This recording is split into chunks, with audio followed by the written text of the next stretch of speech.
Well, I'm sorry we've been slightly delayed starting. That's down to, funnily enough, my having to attend a medical appointment. Well, it's more disclosure than Your Lordship was required to give. But Yes. I've been tending carefully to compliance with Montgomery. my Lord, yes. Yes, Mr. Weir. Well, may it please my Lord President, my Lord Deputy President, my Lords, I appear on behalf of the appellants of my learned friend Miss Sutherland of King's Counsel. Miss Doherty of King's Counsel appears on behalf of the respondent, leading Mr. Myhill and Mr. Campbell, and Mr. Dunlop of King's Counsel appears as the first intervener, the GMC. May it please the Court, this appeal raises a number of issues as set out in the SFI at page 81. Rather than turn to that, can I just say, first and foremost, it's the question as to what are the, open inverted commas, reasonable alternative treatments, as that expression has been used in Montgomery at paragraph 87, which is page 3023, and so require to be disclosed by the healthcare professional to the patient in order to comply with his or her duty of care when obtaining the patient's consent to a given course of treatment. So that's the issue I'll take first, on which I'll concentrate my efforts. And I propose then to make very brief submissions as to why, in this case, Dr. Labinjo failed to comply with her duty of care to Mr. McCulloch, the deceased, when she didn't raise the option of his being treated on the 3rd of April as far back as 2012 with non-steroidal anti-inflammatory drugs. And if the appellants persuade the court that the defendant has therefore been in breach of duty, this raises the question of causation, which comes in two parts. First, would the deceased have sought and then been prescribed NSAIDs if the option of having taken them had been given to him on the 3rd of April 2012? And secondly, if so, would he have survived? And as this court knows, what in fact happens is that the deceased was discharged home on the 6th of April 2012 and died the following day of cardiac arrest due to cardiac tamponade caused by pleural effusion, itself caused by pericarditis, which conditions he had on the 3rd of April 2012 and were known to the doctors, and for which we say the non-steroidal anti-inflammatory drugs should have been offered. And on that second issue, there's what I think is properly described as a mixed question of law and fact, namely, does the principle set out in Drake and Harbour apply in this case? And that's an issue I propose to focus principally on in relation to causation. And time limitations mean I don't propose to rehearse at any great length our case in relation to factual causation, which is set out in some detail in our written case. So as the court can see from our case, the options available to this court on causation are to accept our case that causation is made out, to reject our case, or to remit the issue of causation to the outer house. And I've not forgotten in that context a dictum of my Lord Reid in a case called Hastings last year, in a similar context, when my Lord indicated that a problem shelved is a problem solved. So, my Lords, can I turn to the issue of what I'm calling consent Montgomery and the question of what constitutes reasonable alternative treatments? And I'm going to take this, if I may, in four parts. The first is the scope of the dispute before the court. The second is how the courts addressed the issue of risks of a given treatment option in the light of Montgomery. The third is how the issue of alternative treatment runs with the issue of risks of a given treatment option. And fourthly, why the alternative cases respectfully fall away. So in relation to the scope of the dispute before the court, can I set out first our case in summary form, and secondly, how there are at least three alternative tests that are being promoted and are before the court, by the courts below, by the respondent, and by the BMA. So as to the appellant's case in summary form, I'm going to start by taking the standard case of a patient who has been diagnosed with a treatable medical condition. And for that condition, there will be a number of possible treatment options. That's language derived from paragraph 83 in Montgomery. And at least for my purposes, I think it helps for me to say that, let's say, there are 7, because I find it easier to do it on a numbers basis. So there'll be a number of possible treatment options, say 7. Now, those treatment options may be said to be a matter of opinion. But if so, they're a matter of opinion to which there is a right answer. The court could determine how many possible treatment options there were by hearing from experts, called by both sides, and if they disagreed, determining the issue. In just the same way, as in multiple occasions in a clinical negligence context, that's what the court is required to do. If the court was required to determine what was the temperature of the patient at a time when the patient's temperature hadn't been taken, the court might hear expert evidence about what the experts consider the patient's temperature or other vital sign would be at that time, but it's a matter of record, if you like, or assessment by the court that they would determine this is the temperature at that time, and these are the possible treatment options. Now, in the context of litigation where this arises, the court wouldn't adopt this generic approach because it wouldn't be asked to determine what are the full possible alternative treatments. The case would be focused on one specific alternative treatment that the pursuer is alleging was not offered to the pursuer. But it could hear evidence as to all possible treatment options and, in the event of a contest, make its assessment as to what they were. So that is not a Bolam issue. It's taking possible treatment options at a high level of generality and establishing what I might call a menu of options, here 7. And the next question... Could I say it might be said you're simplifying the situation that the doctor would face in that your premise is a single diagnosis. Clearly there might be a range of opinion as to what the appropriate diagnosis was also. Lord, yes. Which would then give you a decision tree which had many more branches. Your Lordship is right about that, but I'm going to start with a paradigm or straightforward position. One can make it more complex because that's the nature of medicine. Yeah.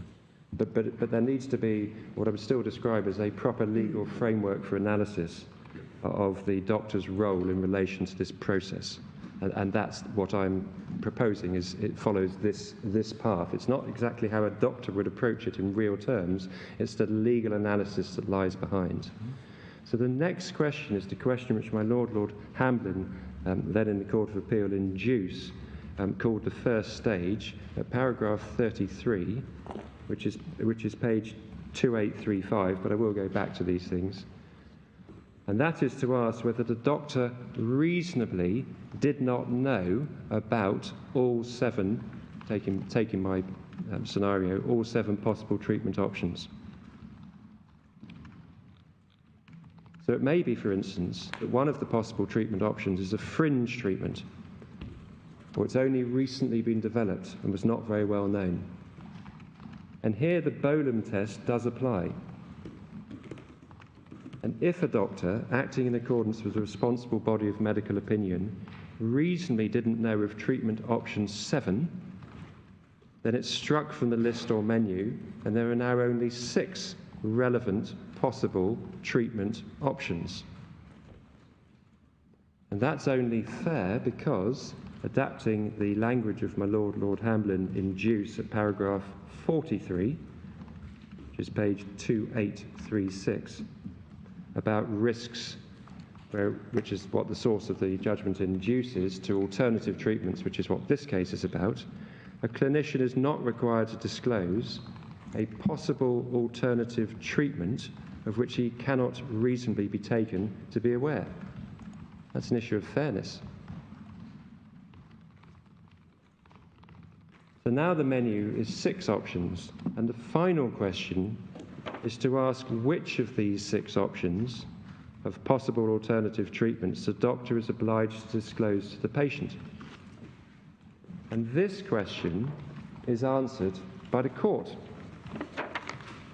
having regard to a range of factors, not least alternative treatments that a reasonable person in the patient's position would be likely to attach significance to. That's borrowing the language of Montgomery, paragraph 87, or a different way of putting it, that a reasonable person in the patient's position might reasonably consent to.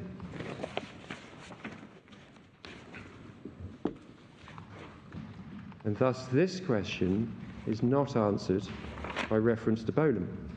It's answered by reference to what's now known as Montgomery, which is a shorthand reference to paragraph 87 in Montgomery.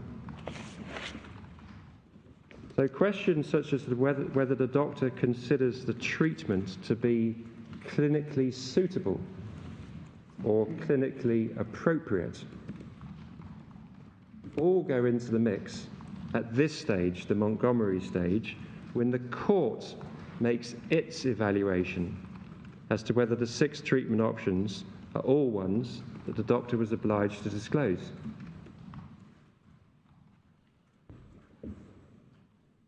So it may be, for instance, that on the facts of a given case, 2 of those alternative treatments are not treatments that the court considers a reasonable person in the patient's position would consider significant, perhaps due to the very limited benefits of such a treatment option and the heavy risks associated with them. That would be a matter for the court to evaluate. And if so, the 6 becomes 4. And it's the 4 treatment options that are the options that the doctor is then obliged, in order to comply with his or her duty of care to the patient, to disclose to the patient. So that, in our respectful submission, is our case in summary form. As to the alternative cases being promoted, the first of those is as held by the courts below. And in the outer house, at paragraph 111, and the reference for that is page 261, Lord Tyre agreed with the reasoning of Lord Boyd in a case called AH against Greater Glasgow Health Board. And if you can kindly go to page 261.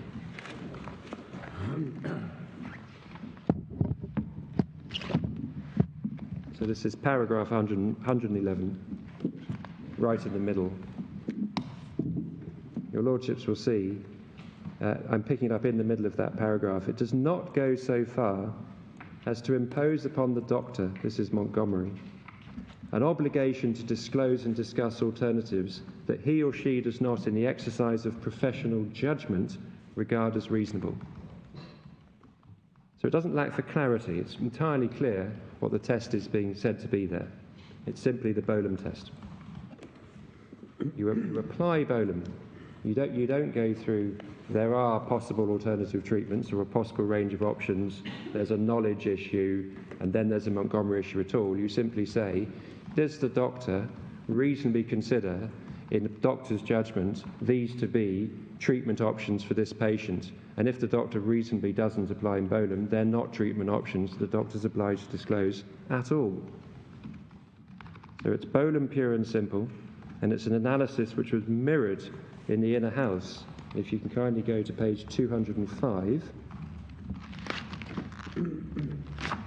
you'll see in the opinion of Lady Dorian for the court,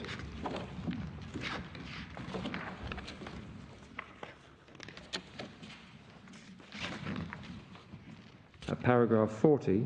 Sorry, which page? Page 205. Thank you very much. Right-hand column, halfway down, paragraph 40, starts, in our opinion, Lord Boyd's analysis is correct. Montgomery was about advising of the risks associated with the proposed course of treatment, which would, of course, include the risks if that course of action were not developed. It does not follow that where a doctor concludes that a course of treatment is not a reasonable option in circumstances of the patient, the duty on Montgomery nevertheless arises.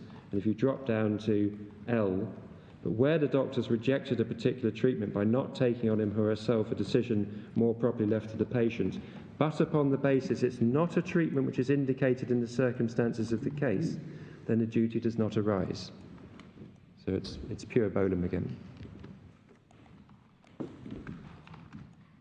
The cases promoted by the respondent in their written case is not pure bolum.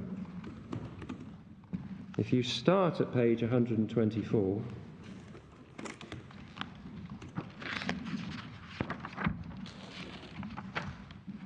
and kindly go to paragraph 6.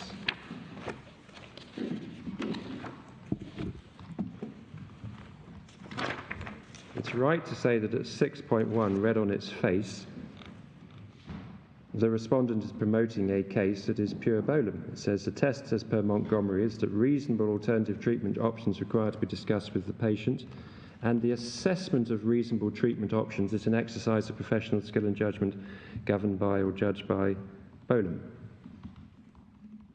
But if you drop down to 6.3, where a doctor is aware that there is a responsible body of medical opinion which regards a treatment as reasonable, although the doctor herself, with the support of a responsible body of medical opinion, does not regard the treatment as reasonable, the doctor requires to discuss that alternative with the patient. That is not bolum. That is what I am calling modified bolum or bolum plus. That is something different. That is the respondent recognising the immediate limitations of a simple application of the bolum test as applied by the outer house and the inner house. And if you kindly go to page 125, so over the page to 6.5, you'll see reference there to the second stage. Now that is adopting the language of my Lord Hamblin in Juice, which we've both adopted. But what's said there is the second stage requires the doctor to advise the patient of the reasonable treatments identified and their risks and benefit. If a treatment is clinically appropriate, it should be discussed with the patient. Conversely, if applying Hunter and bolum, a doctor's reasonably eliminated a treatment option at the first stage, or is not aware of a particular risk, that's the 6.3 plus, there's no duty to inform the patient of that treatment option or that risk. Now that might be described as a second stage, but it isn't a second stage at all. There is no second stage. That 6.3 is entirely empty of content, because all it's doing is rehearsing what's set out at 6.1 and 6.3. There's no Montgomery stage to that at all. That is simply saying, if the doctor reasonably considers that treatments 1 to 4 are reasonable alternative treatments, the doctor needs to disclose them. If the doctor thinks that treatment option 5 is not a reasonable treatment option, but knows that other doctors reasonably consider treatment option 5 to be a reasonable treatment option, if your lordships are with me on this, then that is also an option that needs to be put before the patient. That's what's being said at 6.1 and 6.3. 6.5 carries nothing. There is no Montgomery stage, it's bolum plus. So you say that submission at 6.3 is a departure from the lower court's reasoning? I don't just say it is, my lord. I mean, it is a departure. It's perfectly plain. It is not bolum. We know what bolum is. I've gone through bolum. It's well known to the court. 6.3 is not bolum. You can't say, I reasonably don't think this is a possible treatment option, but I need to disclose it in accordance with bolum, because you don't in accordance with bolum.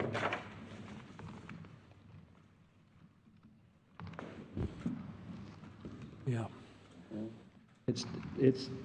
We also see if you go... Bolum only comes into it as delimiting the range of bodies of responsible medical opinion of which the doctor ought to be aware. Well, that's a different issue. That's now into it. That's the way it's been framed is quite complex. It's knowledge about responsible treatments, and I'm going to submit to this court this is unnecessarily complicated and approaches it in the wrong direction. It's possible alternative treatments, which are matters, as I say, I call it of record because they will be determined by the court. It's then knowledge of alternative treatments, not knowledge of other reasonable bodies of opinion, and then it's Montgomery when everything goes into the mix, is the correct approach in my respectful submission. Well, say, for example, there's a school of thought in the UK that the appropriate treatment for a condition is X, and there's a school of thought in California that the appropriate treatment is Y. Yes, my lord. applying 6.3, where a doctor is aware of the California school of thought, although the doctor herself, having been trained in the UK, doesn't regard the treatment as reasonable, she nevertheless requires to discuss the Californian alternative with the patient. And the question whether she should be aware of the Californian school of thought should be determined on a Hunter and Hanley or Bolam basis. Yes, my Lord. I don't, if you like, object to the enlargement of the treatment options, unsurprisingly, but it's important because this case is fundamentally about patient choice. But it's the wrong mechanism by which to get there, respectfully. The mechanism by which to get there is both X and Y are possible treatment options, in my Lord's example. They are possible treatment options, because if you called experts to court and said, what are the possible treatment options for this condition? They would say, well, there's this Y treatment, which is favoured in California. If the doctor, the second stage, which is my Lord Hamlin's first stage, but I'm now going to play with that slightly, is knowledge. If the doctor reasonably didn't know, because that's for California, let's just say Timbuktu, and it's very niche as a piece of evidence, then so be it. You can't hold a doctor to not having referenced the niche treatment option that they're reasonably not aware of, because that's an issue of fairness. And then we move to Montgomery, and the court takes centre stage and has command of the entire process. And it may be that treatment Y in California is or is not something that the patient would consider significant, and a doctor's obliged to determine. But it lies with the court to make that assessment. That's the point. This is where the respondent is going is also straightforward to see if you go to page 136, paragraph 33.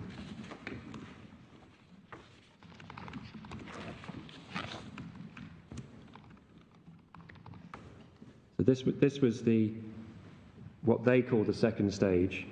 Second stage concerns the doctor's discussion of any identified clinically appropriate treatment. Two matters are relevant. It's necessarily conducted in the light of the assessment made by the doctor at the first stage, and that's rather the point. That's it. At the first stage, it's in or it's out.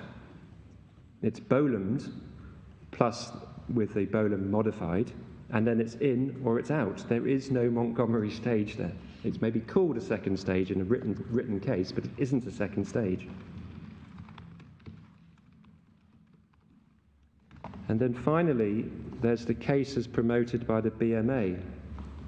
And the cases promoted by the BMA is that there is a two-stage test, which they set out in various places.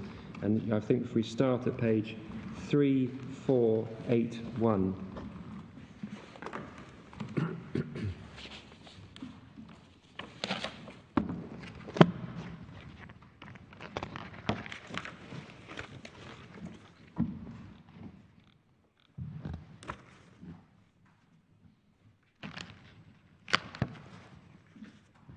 And at 3481, 53.3 and 53.4 actually sets it out, whether a Bolam-compliant conclusion was reached as to clinically appropriate treatment options for the diagnosis, and after that, whether Montgomery-compliant advice was given about any such clinically appropriate treatment option which the doctor could reasonably expect the patient to attach significance to. So that's their two-stage test. You see it echoed at paragraph 56, when they say the court's invited to conclude the decisions as to information gathering diagnosis, we're not dealing with that at the moment, and the identification of clinically appropriate treatment options are all matters of professional skill and judgment which should be treated by the court on the application of Bolam. And then it said it's only once the doctor's reached a diagnosis and identified one or more clinically appropriate treatments that the court's approach to decision-making changes to take into account the essential factor of patient autonomy by the application of Montgomery. Now again, respectfully, that is a non sequitur. That is a Bolam test. what comes after Bolam cannot be right, because Bolam has already limited the options. So what's being said there, just in line with the outer house and inner house, is you apply Bolam. They're not gone for modified Bolam, the respondent's case. There's no awareness of other bodies of opinion holding that other alternative treatment options are reasonable. There's just what does the doctor think in accordance with the responsible body. This is wholly consistent with the outer house and inner house. My Lord, it's wholly consistent with that, and there is no second stage. They talk about a second stage of Montgomery, but it doesn't exist again. There is no second stage. There's no 53.4. There is no last sentence of 56. Because if you think about it, once the doctor has said, I, in my opinion, supported by a responsible body of medical opinion, think there are 4 treatment options. Are they seriously suggesting there's a next stage that's going to reduce them down? Because otherwise it's an empty stage. So they reference Montgomery, but what's Montgomery doing? It's not enlarging, because they're saying the doctor's only obliged to reference, at most, the Bolam compliance test of the alternative or treatment options that this doctor considers reasonable.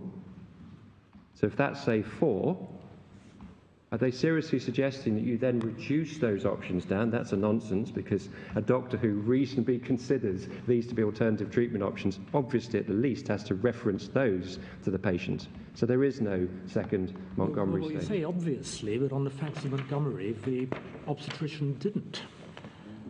But this is not being promoted, my Lord, to re-enlarge. This is saying if the doctor reasonably considers there are only, let's go back to Montgomery, there are no alternatives. If the doctor reasonably considers there are no alternatives in light of Bolam, the BMA is saying that's it. There is no requirement to reference any other option. They're not saying, but you can now enlarge by Montgomery. But I'm not quite following this submission. Say we've got it down to your 4 reasonable alternatives. That is, that this doctor considers out of possibly 50, there are actually, in his or her clinical judgment, only 4 that could be regarded as reasonable. Yes, ma'am. Why then might it not be the case that the doctor is obliged to discuss, by reason of Montgomery, the different risks and potential issues with each of those 4?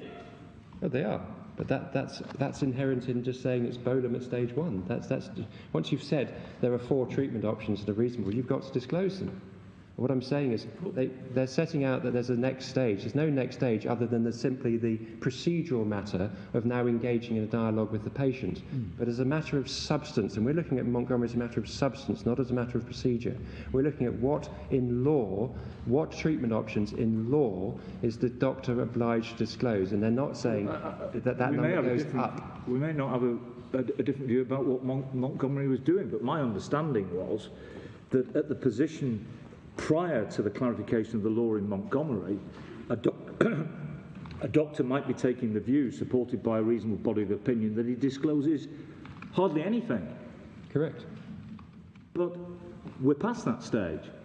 We are now requiring the doctor to disclose information about risks. Absolutely. And alternatives. So why are you saying there's no Montgomery stage? No, it's not my case, my Lord. I'm looking at the BMA's case. That's all I'm doing at this stage. This is the BMA's case. I may have missed. It's your critique of the BMA's case, yes. And like Lord Burrows, I struggled to see the point, because what Montgomery was saying was that there was the option of a normal birth process or a caesarean section. The doctor in Montgomery didn't put before the patient the option of the caesarean section, of which she was well aware was a reasonable alternative, albeit she didn't prefer it. In that situation, there was an extension of what the doctor had been doing, rather than just saying, look, have a go at giving birth to the child, notwithstanding the danger of shoulder dystocia. Yes. I mean, so there was a Montgomery extension there, but it would fit the BMA analysis. It doesn't, my Lord. If your Lordship goes to page 189, to paragraph 38.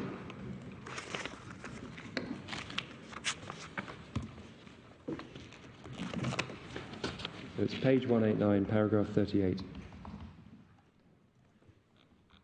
38.2. Sorry, 189 of the electronic 189. bundle.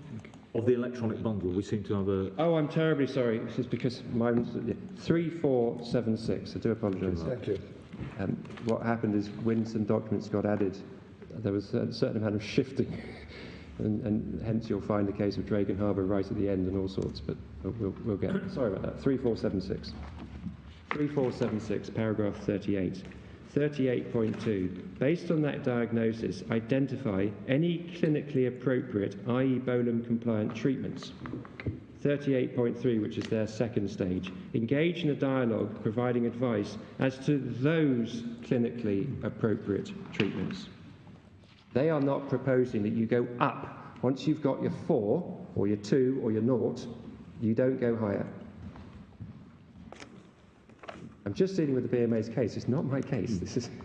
It's just describing that as not a Montgomery approach just strikes me as slightly odd. People were just not making any disclosure, as I understood it. That was what Montgomery was dealing with. So it seems to me that that is a Bolam followed by Montgomery. My Lord, I'm going to move on, if I may, because it's entirely clear from 38.2 to 38.3 what the BMA's position is, which is it's Bolam that doesn't get bigger as a result of Montgomery. And that's why they reference dialogue issues in Montgomery, but not a substantive issue of increasing. Of course, exactly in line with the observations of my Lord Burrows and Lord Hodge, Montgomery changed everything, and the whole point of this appeal is to make good on that, that it has changed everything, including in relation to reasonable alternative treatments. But as I understand it, you're saying that what you understand the case against you is just Bolam across the board. It's no role for Montgomery whatsoever. Not substantive Montgomery. There's a little. What do you mean by not substantive Montgomery? What does that mean? My Lord, paragraph 87 in Montgomery sets what is by shorthand reference as the Montgomery test. We can have a look at it, my Lord. It's page 3023. It's not the only thing that Montgomery has done. Montgomery has also encouraged dialogue. That is not the substantive Montgomery issue. If you kindly go to page 3023, you will see a new test. The point is, it's just not Bolam. It's not a sort of enlargement of Bolam. It is just not Bolam. It is a Montgomery test, which puts the court as the decision maker, based upon the patient at the centre. So, picking it up in the middle, an adult person of sound mind is entitled to decide which, if any, on the available forms of treatment to undergo, and her consent must be obtained before treatment interfering with the bodily integrity is undertaken. The doctor is therefore under a duty to take reasonable care, and pausing there, this is the Montgomery test, to ensure that the patient is aware of any material risks involved in any recommended treatment and of any reasonable alternative or variant treatments. The court then goes on to enlarge what it means by material in relation to the description, material risks, which this court can see is all about what I've called patient values, for shorthand. That is not the Bolam test. It is nothing to do with professional bodies of opinion. It is the court making its evaluation as to A, the risks that the doctor is obliged to disclose to the patient, and B, see this appeal, in my respectful submission, the reasonable alternative treatments. It is just not Bolam. It's a new test. That is what I'm calling substantive Bolam. And BMA has referenced what I call procedural, substantive Montgomery.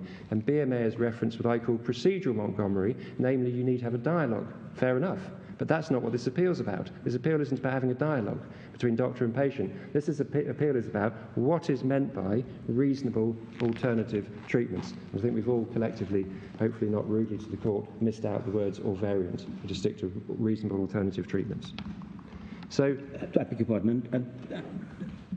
Is that simply an elaboration of available forms? We see available forms of treatment in the middle of paragraph 87. which, if any, of the available forms of treatment to undergo? My Lord, yes, we see available, and if your Lordship kindly goes back to page 3022.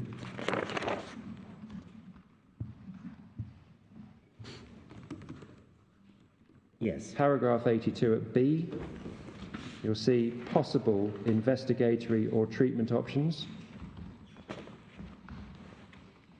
And so I described them, and have done in my opening submission, as the possible treatment options. It's fairer to the patient to describe them all as options rather than one proposed treatment with alternatives, because it may be the doctor says it's treatment 1, going back to my example which I reduced down to, I think, 4, from 7 to 6 to 4. It may be the doctor says it's treatment 1 and therefore the alternative treatments are 2, 3 and 4, but actually we're talking really about the treatment options, which are 1 to 4. The doctor may then say, by the way, I put weight on 1. Fair enough.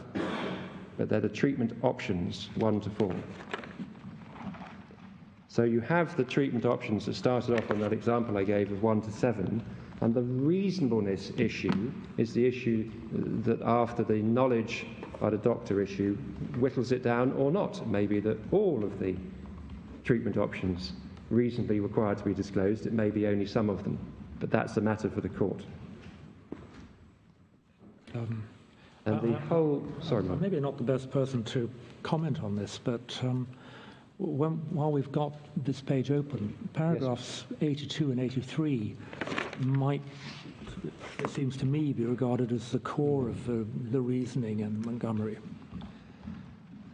My Lord, yes, absolutely, provided that one respectfully takes great care as to what's meant when one says an exercise of professional skill and judgment at the beginning of paragraph 83, because actually, what in my respectful submission we're dealing with, and I'm about to develop this submission in relation to risks, is a prior stage of there are certain risks, there are certain alternative treatments. That is not a matter of medical opinion bolum. It's a matter of medical opinion to enable the court to make its assessment as to what those are. Then one moves to the Lord Hamblin knowledge stage.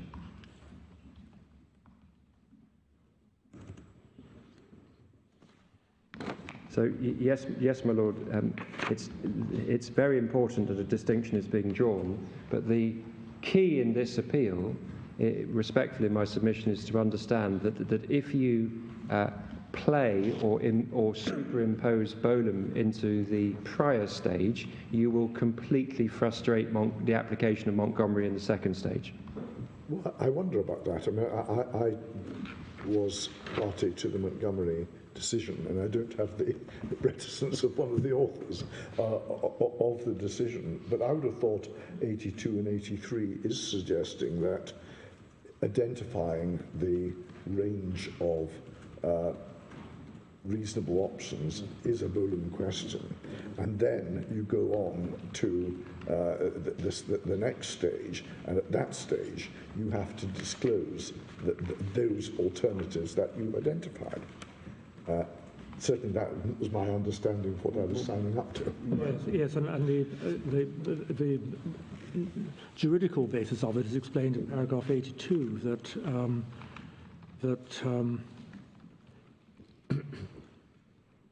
the task of diagnosis and identifying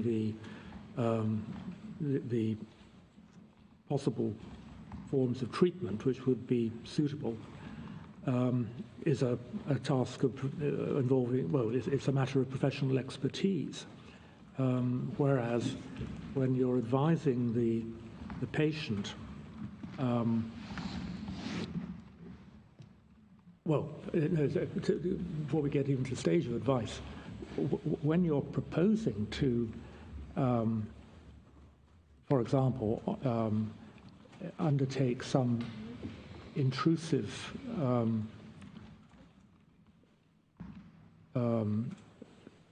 step affecting the patient's body,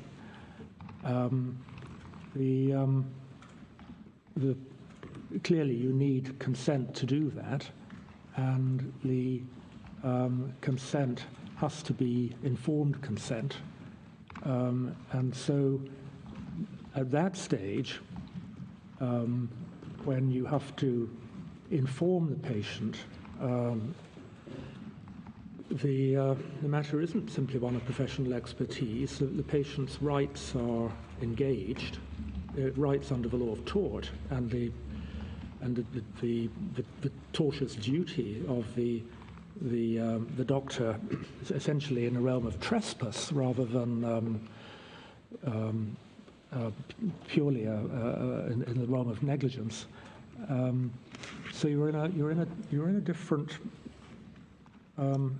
legal environment. My Lord, the two actually profoundly one affects the other, and the great difficulty with adopting that analysis on a staged approach is as follows. If that was right, you wouldn't have the Montgomery judgment. It just wouldn't have value, because if you take it in relation to risk, so let's park, if I can invite the court to park the issue of alternative treatment and go to risk of a given treatment, which was the Montgomery case as the case was analysed, although you've seen in our written, it could equally have been deemed to be an alternative treatment case. But take it as risk. If it's the case that you say, well, what risks are there?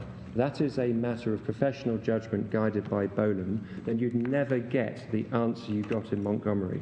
Because as a matter of professional judgment, they can say, these are not risks that I reasonably consider need to be disclosed. These are not reasonable risks. Once you've knocked it out at the first stage on a Bolam, it's like my example of 7 to 6 to 4. It's just saying there are two risks. So why do I need to reference the other 8 risks? Because on a Bolam basis, I've only got 2 risks to play with. What Montgomery doesn't do is increase the number. But in Montgomery, there were accepted to be two appropriate ways of treating the patient. One was natural labour, just allowing nature to take its course, with the assistance of forceps and so forth as necessary, and the other was to perform a caesarean section. And the doctor chose not to inform the patient about the alternative of a C-section, and or fully inform her of the risks of natural labour in her particular circumstances. So, I mean, Montgomery made a difference in relation to that situation. Oh, profoundly. No question, my Lord. I'm just saying it rather depends on what one means when one's applying Bolam. If you say take risks, just assume that one called expert evidence in a case for a given treatment option. Fine experts who are cross-examined. The court would have to decide there are 12 risks to this treatment. Obviously, risks depends how much you home in on them, because the risk of pain can be chronic pain in this department, etc. So the number is malleable. But let's just assume there are 12 risks to this given treatment. If Bolam is applied at the first stage to allow a doctor to say, in my clinical judgment, those are not really risks, which is the effect in real terms of what's happened in this case in alternative treatment and in other cases, and I'm going to show you a case of this in action in Webster in the Court of Appeal in a moment. And if it said, well, the first stage is a matter of professional judgment, you apply Bolam, and so the only risks are actually the 3 risks that this doctor thinks are 3 risks, then you're only playing with those 3 risks. Patient choice has gone from 12 to 3, and Montgomery can't save you, because just like the BMA, they're actually only using Montgomery to the limited number of risks that they would have identified. And that's the danger of saying, well, that's a prior logically anterior stage at which you simply apply Bolam. If you apply Bolam to say everyone recognises, every responsible body of medicine recognises there are 12 risks, then it's harmless. But that's really no different from just saying there are 12 risks. And so that's the hazard that this court is facing. And this is shown out in a case called Webster. If I can kindly take you to this. You seem to be saying that Montgomery must increase the number of risks beyond those which the doctor, subject obviously to the Bolam test, clearly if the doctor omitted a risk that no reasonable doctor would have failed to consider, then the doctor would be negligent at stage 1 before you get to Montgomery. But but you seem to say that there must be an increase in the number of matters that the doctor puts to absolutely the patient. It's the only reason Montgomery exists. If the Bolam test just worked beautifully and all doctors reasonably always considered all of the risks and alternative treatments that patients needed to know to have proper patient choice, we'd never be litigating. The reason litigation takes place is you see on the ground in cases how doctors supported by an expert say, I don't consider this alternative treatment to be reasonable, so I'm not going to reference it. And if you apply Bolam, then you don't reference it, and that's the end of it. Whereas actually it's an alternative treatment that the reasonable patient or reasonable person in this patient's position would consider significant. So that's what Montgomery is doing. It is almost, inevitably, it's only really engaged in that way because it is looking at a greater range of risks and choices than doctors complying with a responsible body of medical opinion would reference. Well, I wonder about that. I mean, for example, you might have a condition for which there are 2 recognised forms of treatment. One is surgery, and the other is medication. And you might very well have a recognised body of medical opinion which thought that the preferable treatment was surgery, unless you were dealing with a patient perhaps who was too elderly for the risks to be acceptable. Now, if in that situation the doctor only told the patient about surgery because it was a young, healthy patient, and it turned out that the surgery involved a risk to the voice, for example, and it turned out the patient was a professional singer, and she lost her career, which I think is the facts of one of the cases we discussed, then the Montgomery principle would protect a patient like that. Absolutely. Because she would have to be told about the alternatives of medication. Now, so although the starting point would be the range of possible treatments would be delimited by Bolam as being either surgery or medication, Montgomery would have a valuable role in ensuring that both of those were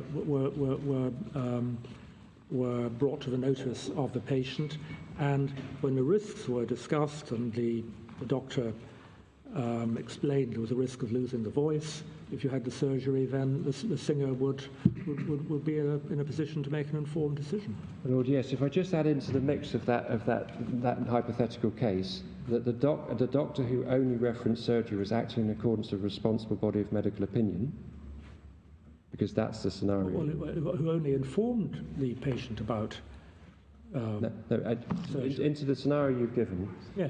The starting point is the range of possible treatments, and I'm assuming that that a Bolam-compliant doctor would recognise that there were 2 alternative forms. No, my lord.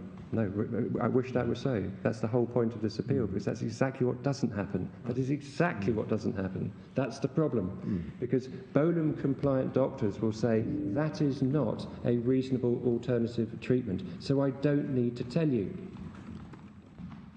Well, in that case, the court might rely on belief, though. It may be extraordinary to say... We're not here to rely on belief, though. But it would be extraordinary to say that surgery must be the treatment for every patient, regardless of circumstances. Where the alternative... The Lordship may have such confidence in the application of Bolam and Belitha in practice, but it's not borne out. And it's simply the wrong place to start. And it's exactly what will, quite simply, wholly undermine the Montgomery judgment, wholly undermine it. And if a landmark judgment is to be sort of withered from within, then it's Bolam alternative treatments, and only Bolam alternative treatments, and they'll be half Montgomery at best. because there might be duties in relation to risks, but that's all they'll be left, and it would be incoherent. If we go to the Webster, I don't see any incoherence. It seems to me you're arguing for Montgomery Plus. no, not at all, my lord. My understanding of Montgomery is it is Bolam at stage one where you identify the available options. And then, you go, as Lord Reader said, you go on to stage two, and you make sure that you disclose those options. That's the last sentence of paragraph 82 and the first sentence of paragraph 83. Yes. Lord, can I take the court in hopefully in response to the observation by Lord Hodge to the Webster judgment, which is 3167. So this is a Court of Appeal case, and to orientate the court, at page 3169, paragraphs 10 to 12, the court will see that there was a mother who was pregnant, that from paragraph 11 you can see that there was a failure to arrange an ultrasound scanning, and that the ultrasound scanning in November 22 would have shown that the fetus was small for gestational age, had recorded asymmetry and polyhydramnios. And so the question that arose was, what difference would it have made if that ultrasound had been performed and that information had been gathered? Against a backdrop, if you see 3168, paragraph 2, that birth in December would have avoided brain injury. And the child was actually born in January with brain injury. And the position at trial, you see from paragraph 22, page 3170, and it's all quite important, but it might be quite difficult to read all of it, and I won't read it out, but you see it quoting from the judge below, paragraph 86. And if you look, for instance, at 86B and 86F and 86G,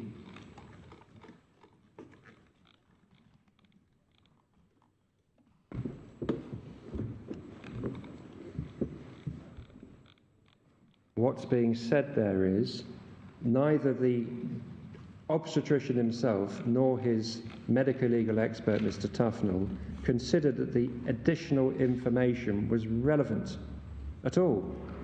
So they would not have considered it necessary to recommend, or either to advise in relation to risk, which is how the case was analysed, but equally it could be said to recommend the alternative treatment of induction at term. So term came in December, you can induce a baby, or you can let nature take its course. So paragraph 87 is the application of Bolam. There would be no obligation per Bolam to do anything, which is exactly what the doctor did, nothing.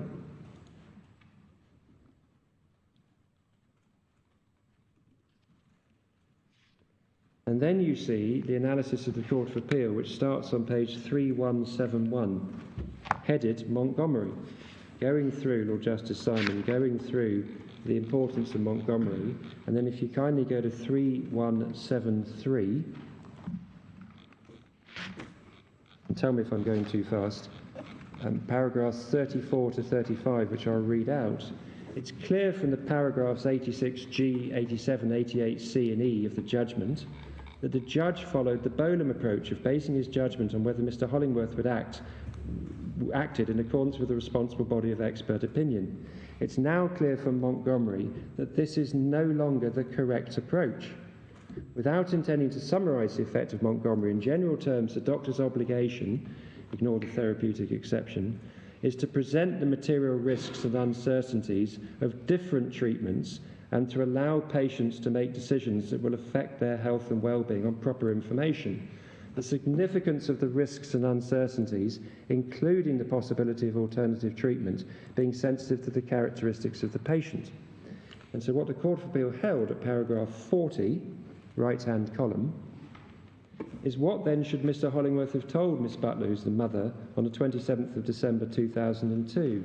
In my view, the answer is to be found in the last words of the judgment at paragraph 86G, namely that there was an emerging but recent and incomplete material showing increased risks of delaying labour in cases with this combination of features. And had that happened, you see from paragraph 41, then the mother would have accepted induction and the baby would have been born undamaged and the appeal was allowed. And that is a working example of the total inadequacy of Bolam in this context. And the exercise in aspirational thinking to consider that Bolam will work and give you the full range of risks and alternative treatments. It doesn't. So if you impose Bolam to risks, if you impose Bolam to the selection of reasonable alternative treatments, you have whittled out Montgomery completely.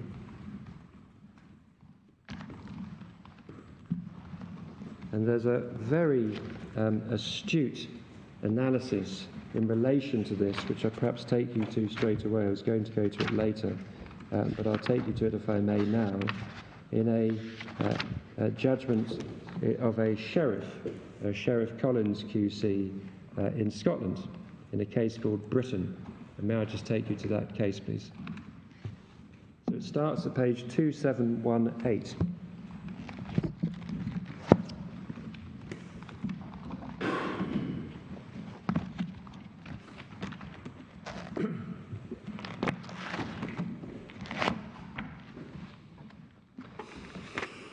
This is a case in which the pursuer suffered from bipolar disorder, see paragraph 2. He was diagnosed with acute anterior uveitis in his left eye, for which he was treated with oral steroids, see paragraphs 5 and 11. And oral steroids carry a well-recognised risk of being associated with adverse psychiatric events, see paragraph 13. And forgive me for doing this at a little bit of speed. The pursuer was not advised of the possibility of treatment by steroid injection, so injection rather than oral steroids. See paragraph 18. So here I'm on page 2724. 2724. At the top, as the court see, the pursuer was not advised by Dr. Johnson of the possibility of treatment by steroid injection as an alternative to treatment by oral steroids.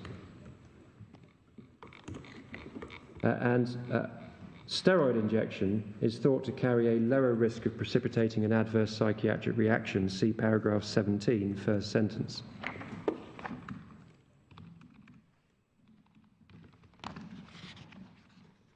And the Sheriff, page 2729, paras 36 to 37, found that there was a failure to advise the pursuer of the availability of steroid injection as a reasonable alternative treatment, but no causation because the pursuer would have taken the oral steroids in any event. And he had a psychiatric reaction, much as you might imagine this being personal injury litigation. That which shouldn't happen, happens.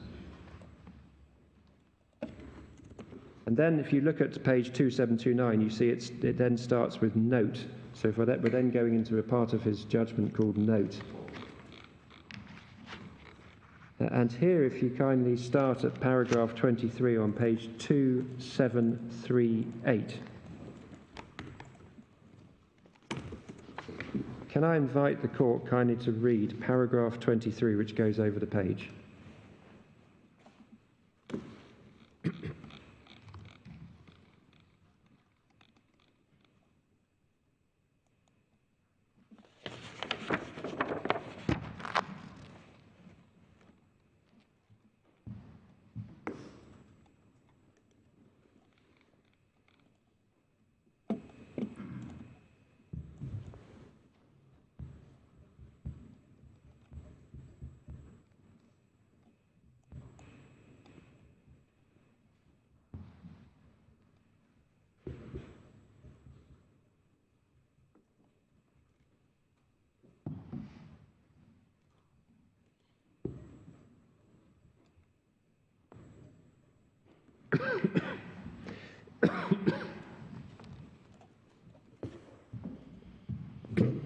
That's an analysis which, in my respectful submission, absolutely grasps the nettle. It does sound like, when you say, what are the risks? What are the alternative treatments? That sounds like a matter of medical judgment. It sounds very sensible to say it's a matter of skill and judgment. We'll apply the Bolam test. But if you do, you've automatically limited the options, and you'll never get them back. And so much for patient choice. And if you go on to paragraph 44, you'll see a development of this. So that is page 2749. 2749. And if you pick it up in the middle, though it's all relevant, but if you pick it up in the middle, all of I hope the court's with me, right in the middle, all this I found unconvincing. It's the court to have that part. So I'm in the middle of page 2749. And left me with the clear impression that Dr. Johnston, no doubt for worthy motives, was strongly of the view that treatment with oral steroids was the only appropriate treatment, and if treatment by steroid injection was discussed at all, Dr. Johnston would have done everything he could to dissuade the pursuer from choosing it. His approach, as was made clear to me during the end of the examination in chief, was a steroid injection was not a reasonable alternative, given the pursuer's expressed wish for his eye to be fixed. And then if you go on then to the next page, 47,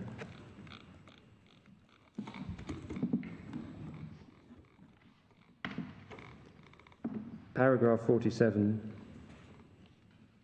if the pursuer had made clear he was dismissive of the level of risk of mental health associated with oral steroids and wanted the most effective treatment of his eye, Dr. Johnston might well have felt that there was no point telling him about an alternative which carried a lower risk of mental health and was likely to be less effective in treating his eye, or at least in fully explaining the relative risks and benefits. It seems to me the law required him to do so. As an issue of fact, I'm not prepared to accept, etc. Then paragraph 48. And can I just invite you to read paragraph 48, please, and that will be that.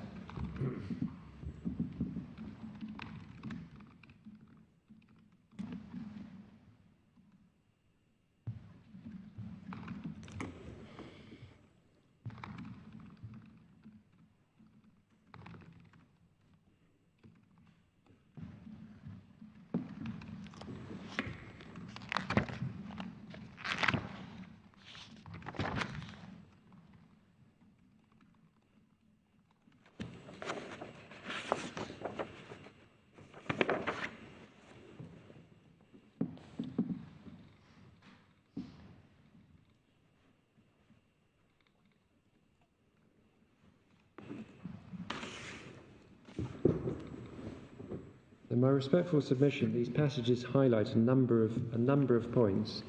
First, that it may be helpful to reframe the Montgomery treat as significant test in the context of alternative treatments to whether a reasonable person in the pursuer's position might reasonably consent to such treatment. That's page 2739.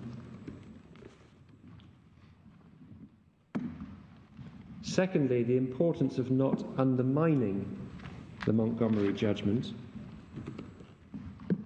Thirdly, how clinically appropriate, inverted commas, treatment ends up reducing to what the doctor recommends. This is another working example. Fourthly, how limited patient choice would be if the test was simply whether a doctor considered an alternative treatment not to be reasonable. And finally, how the doctor should disclose alternative treatments even if the doctor considers they've suboptimal prospects of effectively treating the patient. So going back to the hypothetical example given by my Lord Reid, absolutely ad idem with the observation of the court. What the court needs to respectfully recognise is that you can insert into that equation that the doctor didn't think it was necessary to refer to the non-surgical treatment and acted in accordance with a responsible body of medical opinion. And therein lies the rub. That's the problem. If you Bolamize it right at the beginning, you limit automatically patient choice. There will only be one, none, or two or three options on the table. There won't be all of the options that the court considers the reasonable person in the patient's position would either consider as significant or might reasonably consent to. It just doesn't work. You cut it out right at the beginning. That's the problem. It's why Montgomery steps away from that. And the way back to acknowledge that you're not imposing unreasonable duties upon the doctor is to go back to Juice. Now can I take the court to Juice, please? Juice starts at page 2828.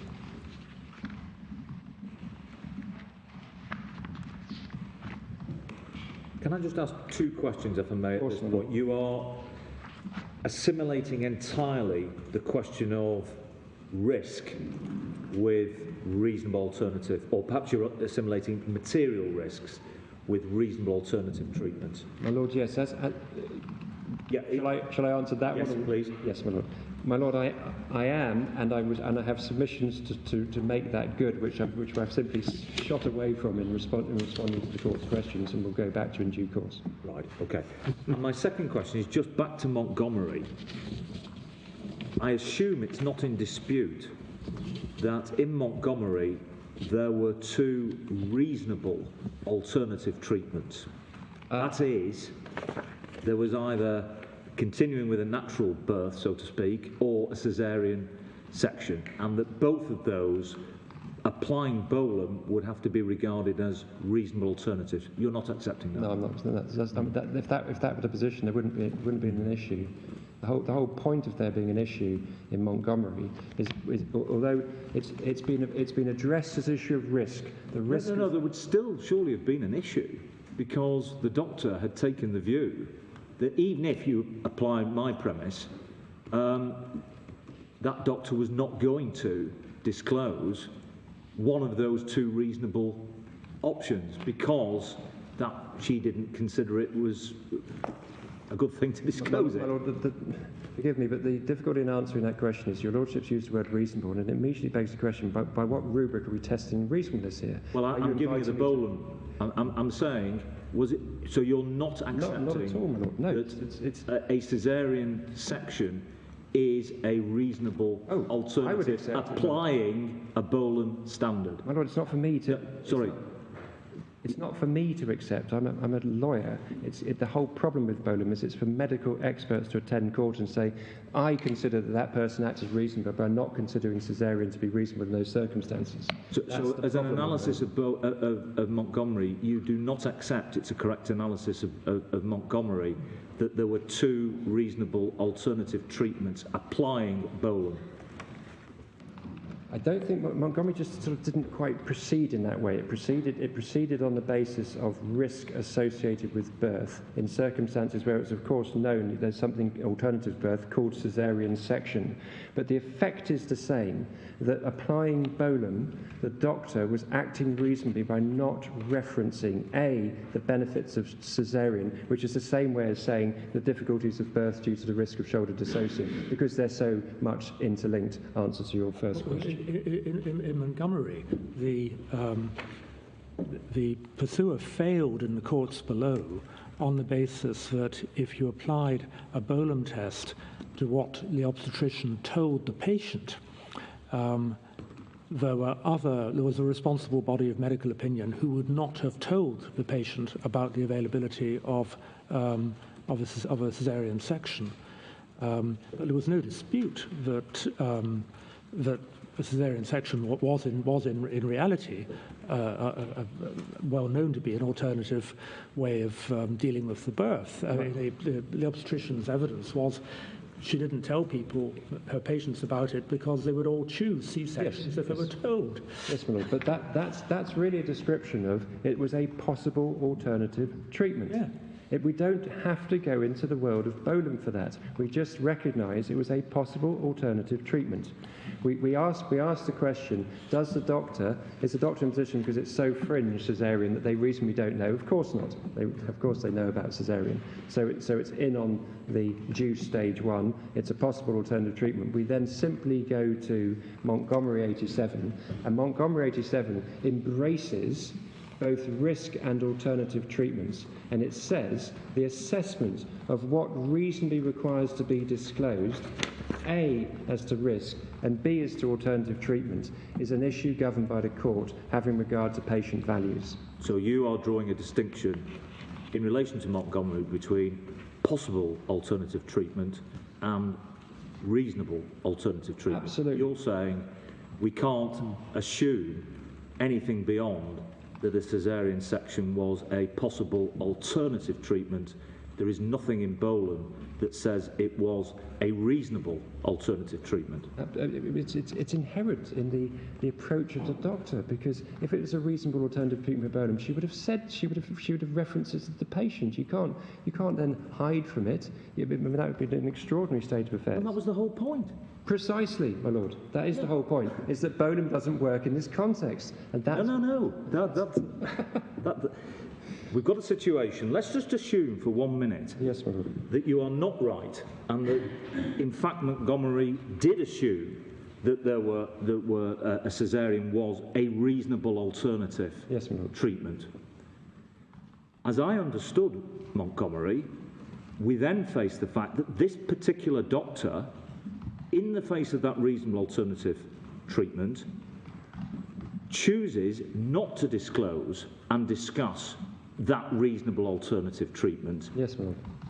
And that is where the Montgomery kicked in, saying, you can't do that. That would be an entirely proper analysis with that assumption at the beginning, my lord, yes. The issue in this appeal is what is the test to apply to reasonable alternative treatment. And if the court says, oh, it's an issue of Bolam, have confidence, I don't. And as sure as eggs are eggs, you'll be limiting patient choice. Because doctors will routinely say, exactly as Sheriff Collins has analysed, the only treatment I consider reasonable is the treatment that I'm recommending, or that plus 2 others when there are 4 other alternatives. So you have cut it down per Bolam, done the very thing that Montgomery was aimed at avoiding. That's the problem, my lord. Can I just ask? I don't want to take. I mean, I appreciate we're asking a lot of questions. It's fine, I don't want to take you down an alleyway, a byway. But can I just ask? In Montgomery itself, we considered quite a lot of comparative authority. I'm just wondering, is this development of Montgomery one that's been taken forward in other jurisdictions? Well, my lord, a scouring of authorities led me really to a case called Senny, which is actually back in 1998, as your lordship knows, and I don't mean this unfairly to the United Kingdom, but other countries have been far more developed far earlier. Canterbury and Spence, I think, was 1972, Rebel in Canada 1980, Whittaker and Rogers, I think, might be 1992 or thereabouts. And so in that sense, we were... well, we had Lord Scarman in 1985, but he was a minority, and so it's taken some time. And I was going to go to Juice, but I'll happily, my lord, take you to the Senny judgment, if I may. This is Canadian jurisprudence. It's Canadian jurisprudence, my lord. I think it's the Court of Appeal in Alberta. It's page 3354, and what we're getting from this is an instructive analysis, if I can put it that way. It's a case in which the plaintiff broke her wrist, which was then fixed in a regular fashion with plaster of Paris. An alternative treatment is a more sophisticated and intrusive method of treatment. See page 3347, paragraph 38. I'm now in the majority judgment of the Honourable Madam Justice Conrad. Para 38, 3347. There's another more intrusive method of treatment. That treatment's preferred by a minority of orthopaedic specialists practicing in Calgary. And it involves, as you see over the page, placing a fixation device on the wrist. And that treatment option was never one proposed or recommended to the patient. And if you see at page 3353, it's headed Analysis. And if you then kindly go to 3354, starting at paragraph 55, and this will echo the submission which I made in very brief terms in response to my Lord Burrows. The duty to inform a patient includes the duty to inform of alternative treatments as well as the risk of treatments, because They march hand in hand. And then you'll see reference there to a case in which, well, actually it's a textbook, saying the language in both Riebel and Hughes and Hopp and Lepp is couched in terms of disclosure of risks. The doctor must inform the patient of those risks which a reasonable person in the patient's position would want to know. However, it's now well established the duty of disclosure is not confined to risks, but extends to other material information which a reasonable patient would want to have. In particular, the patient must be informed of any available alternatives to the treatment being proposed, as well as the material risks associated with those alternatives. And you then see a very intelligent analysis, if I might respectfully say so, from paragraphs 57 to 60, which I'll invite the court to read.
Essentially, as the court can see, this echoes, in my respectful submission, the analysis which I'm proposing. Namely, there are procedures, there are treatment options. They're a matter of, I call it record, but you have expert opinion that gives evidence to the court. The court says, fair enough, I now assess these were at large treatment options. You don't limit that first stage process by attaching the word reasonable or bolum to it at all. You are looking at possible treatment options. And you then have the assessment, which comes through Montgomery, of which of those treatment options need to be disclosed to the patient so that they have the sufficient information to make an informed decision. And as you go over the page to page 64 at 3356, Mr. Justice Conrad is addressing various Canadian cases and explaining that they don't touch this point. And then she says, moreover, in my view, the mere fact that a doctor prefers one treatment over another does not relieve him of the obligation to advise of other acceptable and known procedures. That is what the duty to inform is all about. In this case, at the bar, there's no suggestion that Dr. Crooks, that's the treating surgeon, was not aware of the other procedure. That's Lord Hamblin, due stage 1, knowledge. If it was suggested that reasonably the doctor had never heard of this alternative treatment, you can't hold the doctor to account for failing to disclose it. And nor that some orthopaedic specialists preferred it. He simply made the decision to cast only without informing.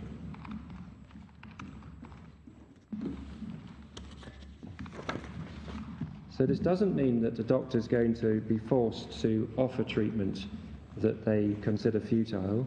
Lady Hale addressed that issue in Montgomery at page 3030, paragraph 115. B, page 3030.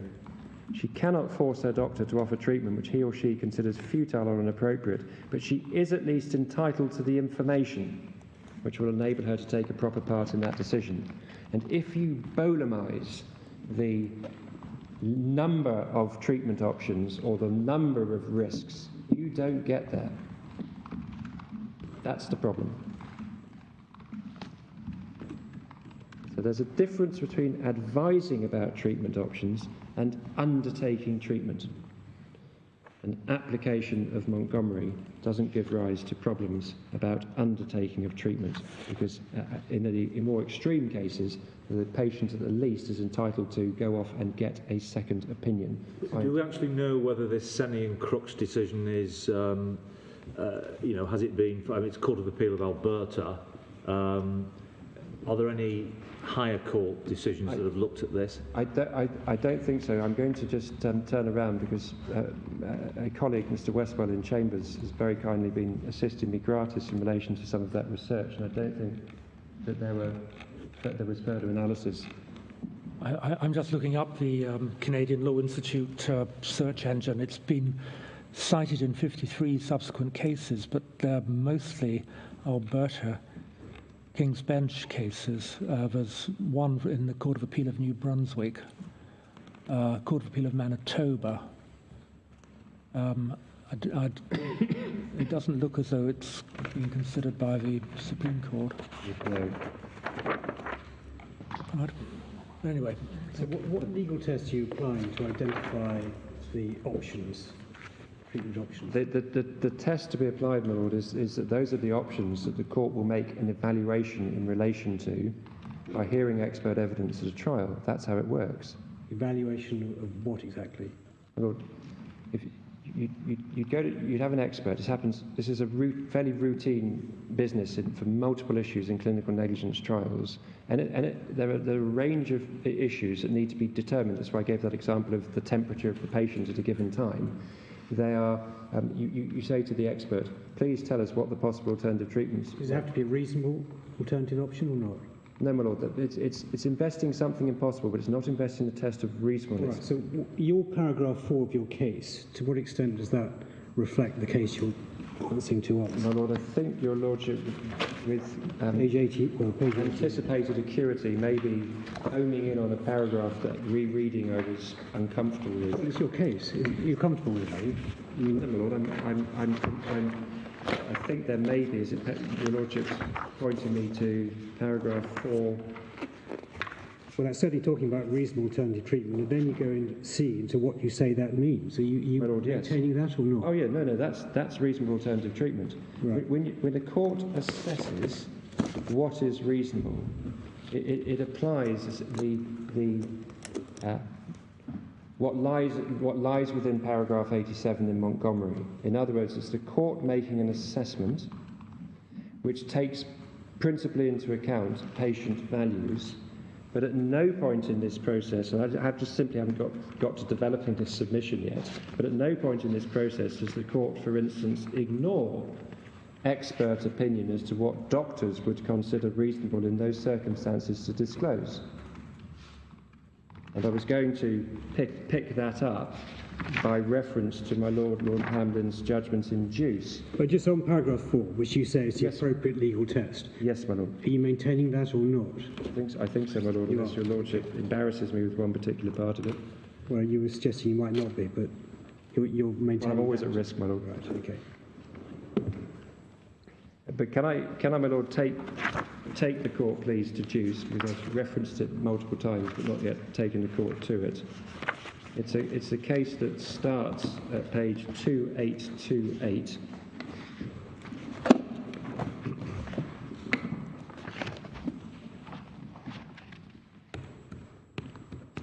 And the issue on appeal related to the issue of advising in relation to the risk, and the risk was a sort of shapeshifter during the course of the trial and appeal process, but it was related to pain, and that's all that really needs to matter for these purposes. And if the court then kindly goes to page 2834, we're in the judgment of Lord Justice Hamlin, ground 1, breach of duty, and here my Lord Hamlin references Montgomery 83 and 84. Can I have the page number again, Yes, please? of course, my Lord. It's 2834. Thank you so much. 2834. And having referenced those, the key passages, 83 and 87, my Lord's analysis is as follows. That in the light of the differing roles identified, this involves a twofold test. 1, what risks associated with an operation were or should have been known to the medical professional in question. That's a matter falling within the expertise of medical professionals, and we respectfully adopt that. That's an issue of knowledge. And the second one, whether the patient should have been told about such risks by reference to whether they were material.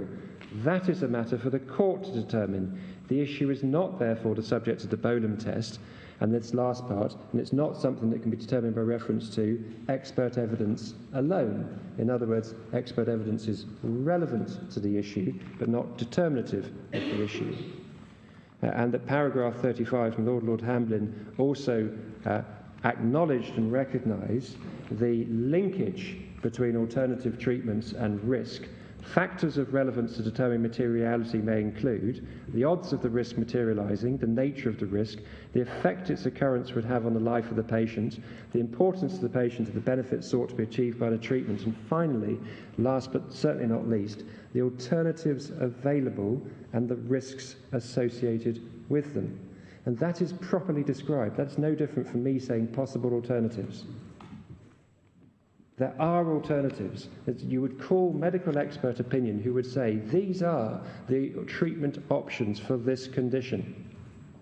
You would then put it through stage 1 because it is unfair on the doctor to be held to account if the doctor shouldn't be aware reasonably of that risk or alternative treatment. See paragraph 42. So at the bottom of 2835. Forgive me again if I'm rushing. I can see Lord Hodges writing, but para 42. I agree with Mr. Havers, QC, for the respondent that the reason the judge didn't address the issue of materiality is he'd found the claim failed at the first hurdle. Proof that gynecologists were or should have been aware of the relevant risks, which is a matter for expert opinion.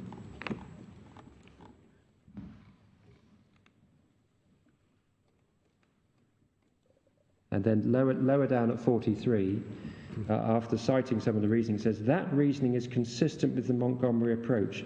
A clinician is not required to warn of a risk of which he cannot reasonably be taken to be aware.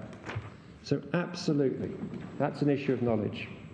My Lord Hamblin could not have been clearer. He has referenced it as his stage 1 test, an issue of knowledge. But treatment isn't a question of knowledge, it's a question of judgment, isn't it?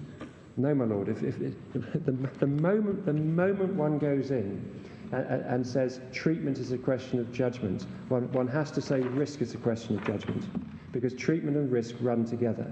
And if risk is a question of judgment, we don't have a Montgomery judgment. That's the point. Risk is not an issue of judgment, it's an issue for the court. It will, of course, take into account expert evidence. Of course it will. It doesn't make that assessment in a vacuum. When the court is saying what would a reasonable person in the patient's position consider significant, it has to answer that question. And it's not going to do it just freestyle. It's going to do it hearing about the evidence as to the nature and scope of the risk.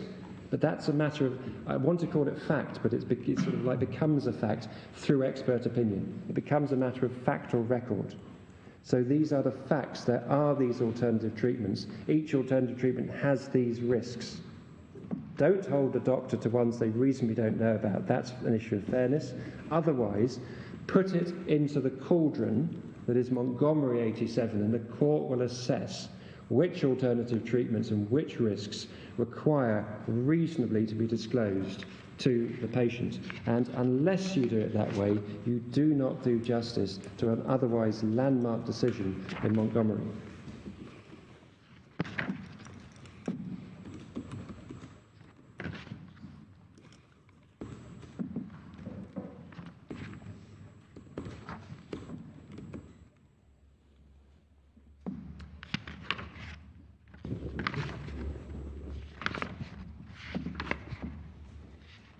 There's a short observation by Mr. Justice Stewart in a case called Ollison and Lee, which is at page 3054. No, that's...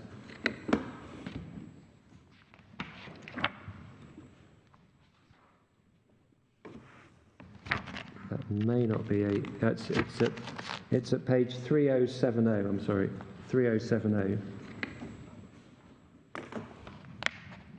Paragraph 153, please. 3070. We're in a first instance decision. Mr. Justice Stewart, I remind myself of the authorities which I've cited above, in particular the relevant sections in Montgomery and Juice at 33. The quantification of the risk is a matter for the experts, and just pausing there, that's not a matter of Boehlemizing it, that's a matter of just experts will say, one will say, no, it's a 7% risk, the other will say, no, it's not, it's a 5 to 10% risk, and the court will have to decide. What should be told to the patient is a matter for the court. It's not, as Montgomery says at 83, a matter of purely professional judgment or Juice, something that can be determined by expert evidence alone. It's right the court listens to and takes account of expert evidence. This is at the Montgomery stage. But the effect of Montgomery is that Boehlem test has no relevance on this topic and should not in any way, that the Boehlem test has no relevance on it, should not be undermined, in any way undermined or watered down. Echoing Sheriff Collins in the Britain case. You've got to be so careful in our respectful submission, so careful in this context, not to be wooed by the premise that this is an exercise first in clinical judgment, because if it's an exercise in clinical judgment, you've limited the list per Boehlem.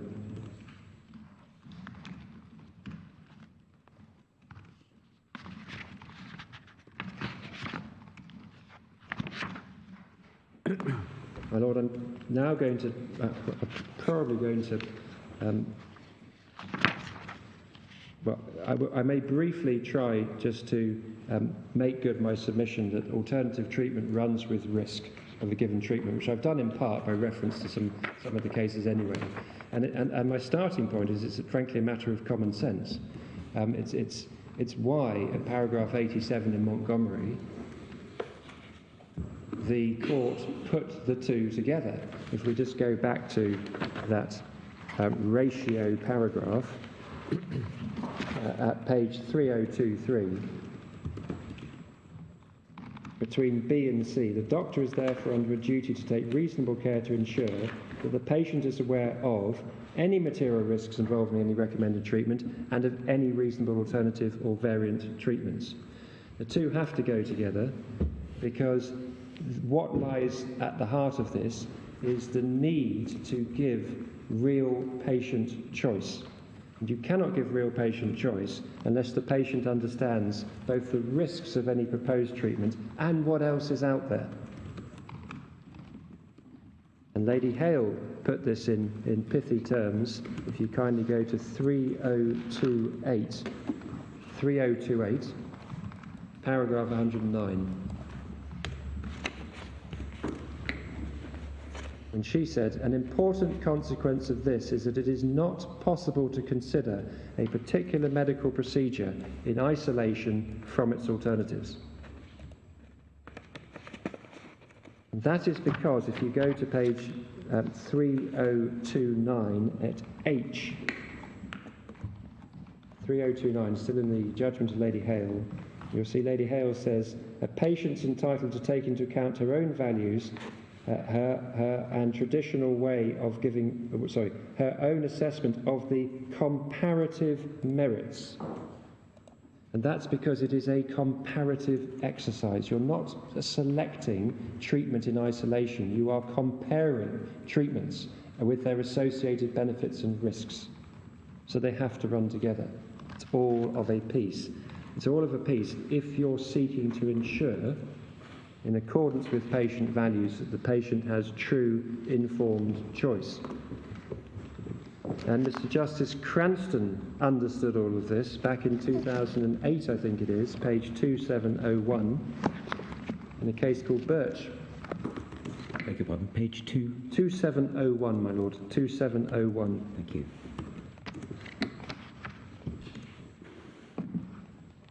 I hope. That may be another reference I have to rejig. Yes, 2701 it should be. And you're at the top, you're actually in paragraph 74. And if you pick it up, this is pre-Montgomery. No authority was, I'm 4 lines down, no authority was cited to this effect, but in my judgment there will be circumstances where, consistent with Lord Wolfe's statement of law in Pearce, the duty to inform a patient of significant risks will not be discharged unless she's made aware that fewer or no risks are associated with another procedure. In other words, unless the patient's informed of the comparative risks of different procedures, she will not be in a position to give her fully informed consent to one procedure rather than another. And that, respectfully, must be right. So it follows from that, consistently with the ratio in Montgomery, that this court, unless it wishes to depart from Montgomery, is obliged to find that the assessment of whether an alternative treatment is reasonable is one to be determined by the court. That's paragraph 87 of Montgomery.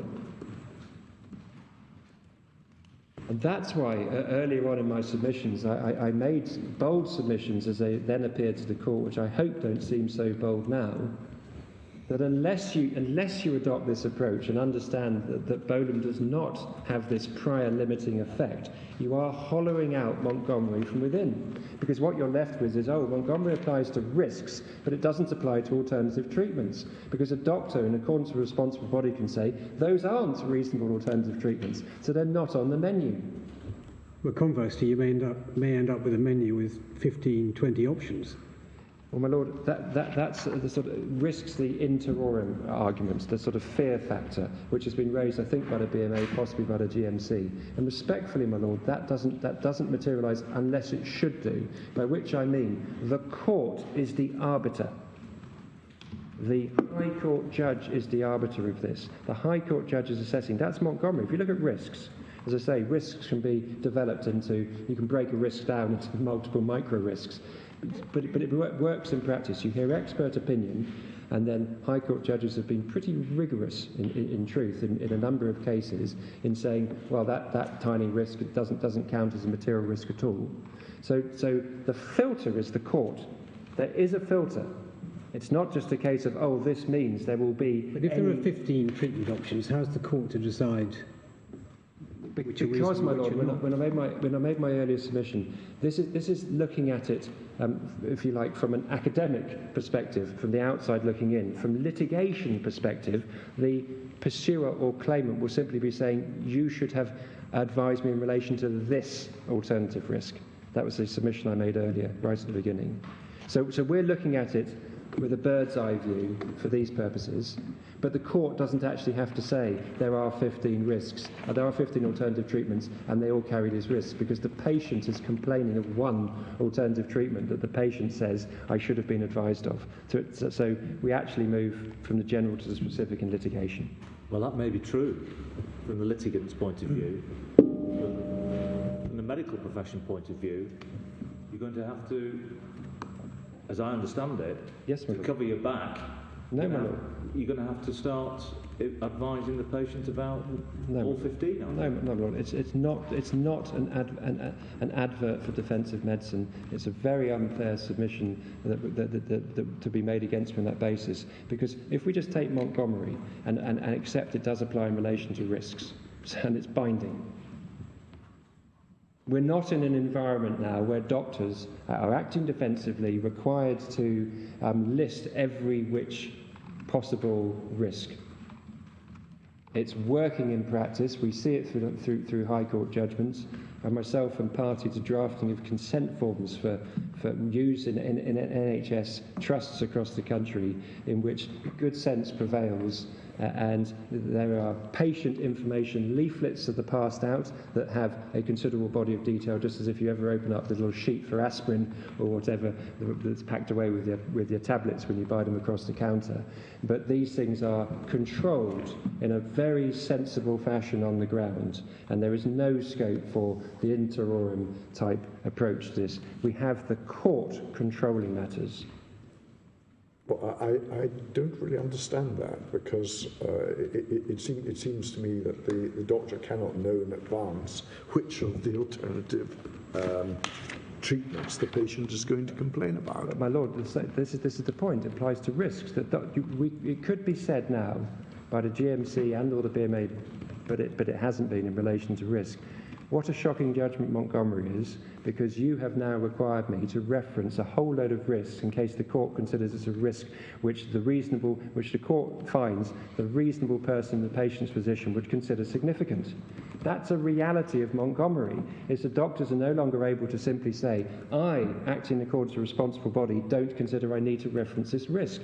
It's now in the hands of the court. But no one is suggesting it has not worked. It's not workable. No one is suggesting, nor is there any whiff of evidence before the court, that this is imposes an intolerable burden on doctors in relation to risk. Ditto. But your interpretation of Montgomery doesn't tally with other parties' interpretation of Montgomery. I mean, you're saying Montgomery, as I understand it, as you understand it, causes no difficulty. Yes, my lord. But there may be a school of thought that Montgomery doesn't mean what you say it means. Well, and there is Bolam at stage 1. Oh, my lord. The problem is that the doctor can't, as it were, consult the court or consult a lawyer before he has a consultation with the patient, and he has to think in terms of obviously what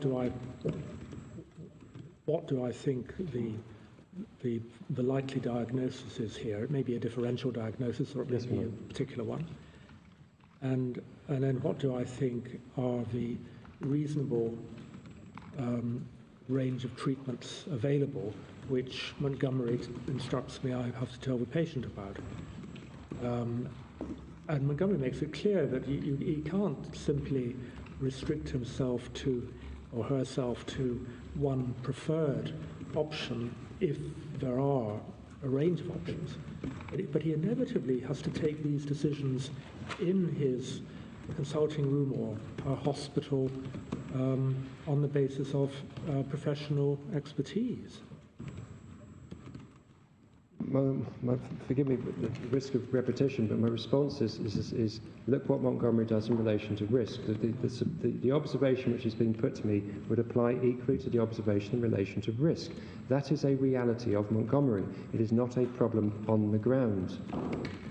But the argument that you were putting forward before is that somehow one would be hollowing out, I think was your description, yes, the decision in Montgomery. But I think your submission now is, well, Montgomery has actually achieved a lot, even if you just confine it to risk.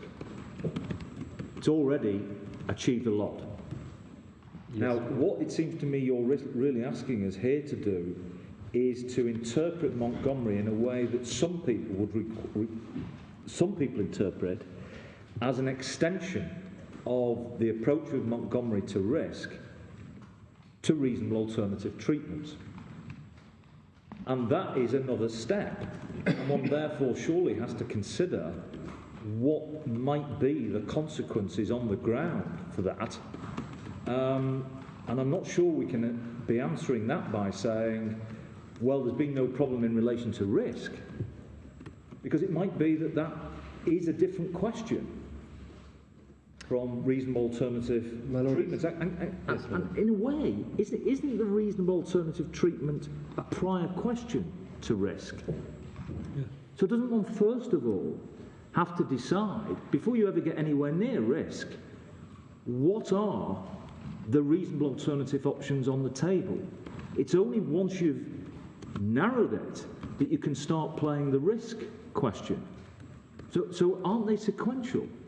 Not in real terms, my lord, because whether an alternative, a possible alternative treatment is a reasonable alternative treatment is going to involve the court, see paragraph 87 in Montgomery, making an evaluation. To make that evaluation, it's going to hear from experts amongst and any others, and it's going to take into account a range of issues, including the risks and benefits associated with those treatment options.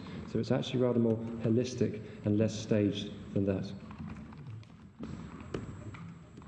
Well, you wouldn't be discussing with a patient risk unless you've decided in relation to what I entirely understand, my Lord. I entirely understand, and I made a submission earlier. The way in which a doctor will approach things on the ground isn't the same way as the way in which I'm setting out my submission in relation to the correct legal analysis.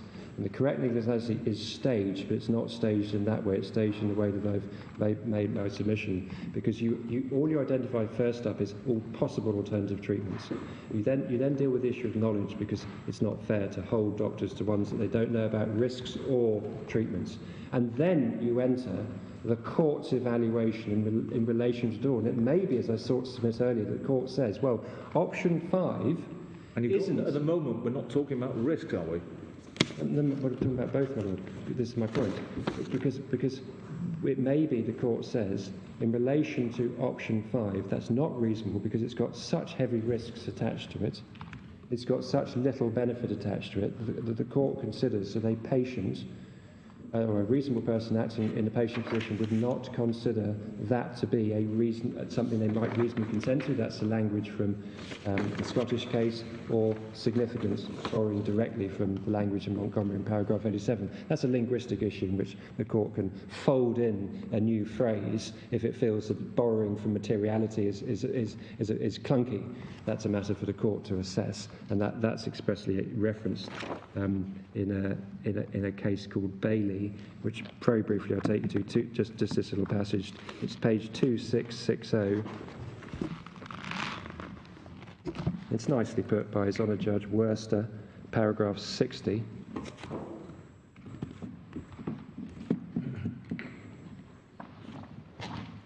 The question for me is not whether iliofemoral venous stenting was a material option, but whether it was a reasonable alternative treatment. The Supreme Court gave some guidance on what material means in the context of risk, but material was not the qualification applied to provision of information as to alternative treatments. The concept of materiality has an obvious application to risks, but the question of what's a reasonable treatment is a different one, and the concept of materiality is not such an easy fit. The better approach is to consider what reasonable means in this context rather than importing another word, etc. And then it says, for whilst what is material is a different concept of what is reasonable, both involve the court making a value judgment. So we've got the application of Montgomery to alternative treatments in, I would say, Webster, which is described as a risk case, but it can equally be described as the alternative treatment of induction. We've got it on the ground in cases like Bailey here. It's unquestionably being properly interpreted by these courts as Montgomery, not Bolam. The moment you let Bolam in to limit, I rehearse my submissions, and the court has them and can take them or leave them, but those are the submissions I'm making in relation to this core issue. Yes, well, they're very clear, thank you, and we've had quite a lively debate about them. In view of the time, I think we had better restrain ourselves and let you complete your submissions. Ashamed but grateful. So, my Lord, I think where I've got to is making my submissions as to how you can't divorce alternative treatment from risk. I was then going to develop, and I do wish to do this, the whole business of clinically suitable, which is the sort of touchstone of the analysis of those I'm facing. So this comes, first of all, from the Lord Boyd judgment in AH and Greater Glasgow. And if you kindly go to 2571. 2571. So I'm going to have to do this in fairly short order, but you can see paragraph 42, so left-hand column at the bottom. This is the judgment that's effectively applied by the outer house and then the inner house. The pursuers argue that what is a reasonable alternative is to be defined by the patient. Now, pausing there, that is not our case. It's defined by the court. Does your Lordship have that? It's the first sentence of paragraph 42. So we are not making the submission that Lord Boyd thought he was addressing in a different case. At 43, after he says it's all Bolam, not Bolam plus, just Bolam, he says, in my opinion, the submissions for the doctors are to be preferred. If the pursuers are right, the doctor may well be obliged to advise the patient of alternative treatments which he or she as a doctor would not consider as clinically suitable for the patient. And this is an introduction of the expression clinically suitable, which is also writ large in, I think, the GMC's guidance, and Leonard and Mr. Dunlop will no doubt develop this tomorrow. And it's applied by Melena Friend Ms. Doherty in her case. So my first submission is, here's the introduction of a concept which is sometimes clinically suitable and sometimes called clinically appropriate. And the first submission I wish to make is the court should exercise great care to understand what is meant by these phrases, which sound at first blush very sensible but need unpacking. Because in reality, see the Britain judgment that I've taken to you, Sheriff Collins, in reality it's often simply code for the treatment that the doctor recommends. So if the doctor recommends only one course of treatment, the doctor will say, well, that's because that was the only clinically appropriate treatment for this patient. And if you then get an expert to say, I concur, and you've acted reasonably in doing so, that's it. You've back down to the no alternatives. You're back down to Webster. You're back down to the Scottish case of Britain. There are no alternatives because the doctor is able to say, I didn't think that was clinically suitable. So clinically suitable in that context, it simply means what I recommend. And that is, frankly, a reversal of Montgomery. If clinically suitable means all reasonable treatment options, then clinically suitable assessment of what's reasonable has been returned to the doctors, and patient choice has been unfairly controlled, not by the court, but by the medical profession. If, on the other hand, clinically suitable means those treatment options which the court considers are reasonable and so must be disclosed, then it doesn't add anything to refer to clinical suitability at all. We should just talk about the court's evaluation. And it also means that Lord Boyd's fears are misplaced, as the doctor would simply be being asked to advise the patient about, open inverted commas, reasonable alternative treatments, applying the Montgomery test. The second reason that Lord Boyd gave starts at paragraph 45, and if you actually go over the page to 2572, so it's sort of A to B of 2572, left-hand column. Lord Boyd was concerned the doctors should not be obliged to advise an alternative procedure that, if performed, would amount to a breach of duty by the doctor. And my response to that is the Senny judgment, which I have taken the court to,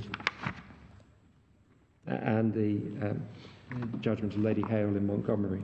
And so I've made my submissions to show that that's exactly what the consent process is about.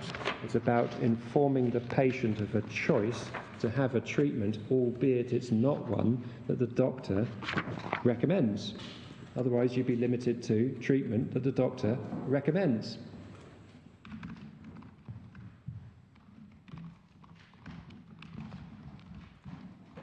I think in view of time, I would probably park any submissions I was going to make in respect of the Respondent's case, because I've got a reply, so I'll park that if I may. And the BMA's case, I hope to have shown, is trying to add a next layer which would only reduce further the level of patient choice, and so simply can't be right. And so it's actually back to Bolam Pure. They're with AH in Glasgow, and the Respondent is at the stage of modified or Bolam Plus.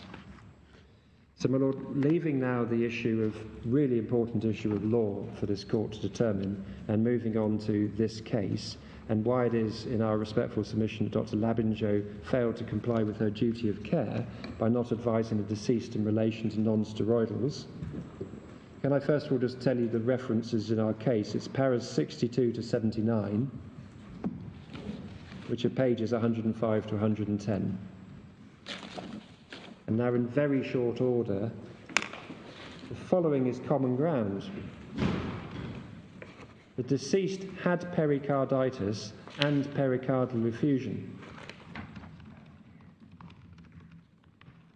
There's reference in the judgment to it's uncertain, but the respondent has properly recognised in their case at paragraph 10, it's not uncertain that the deceased had pericarditis and pericardial effusion. This is para 10 of the respondent's case. Secondly, it was standard practice to prescribe non-steroidals to treat pericarditis as recommended in the leading textbooks and European guidance. And for that, the reference is SFI at para 62, page 77. So SFI para 62, page 77. Thirdly, it was Dr. Labinjo's standard practice at the time to prescribe non-steroidals for idiopathic pericarditis. Page 1551. Fourthly, Dr. Labinjo would have prescribed non-steroidals if the deceased had been in pain. SFI at para 55, page 75.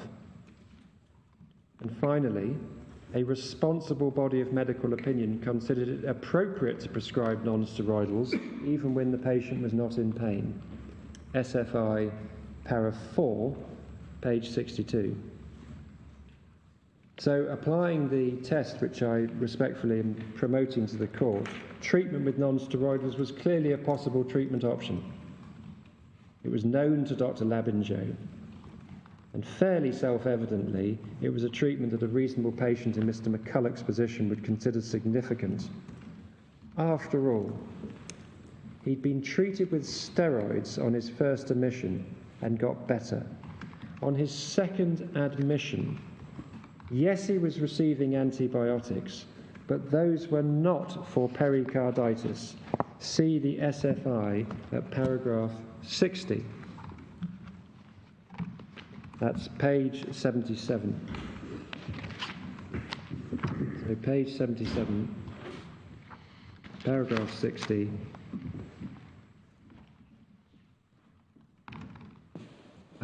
He remained on oral antibiotic medication for the previously diagnosed lower respiratory tract infection. So he was not receiving any treatment at all for his pericarditis. Here was the standard treatment for pericarditis, and he was not even told about it. It was not given to him as a treatment option.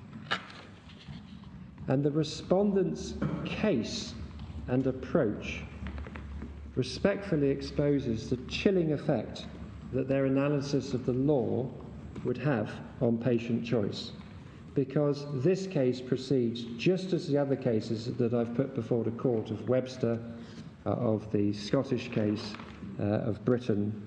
Here's Dr. Labinjo, just like the doctor. Her evidence is, or was, and here can I just take you to para 112 of the Outer House judgment, page 261, if you can kindly turn it up.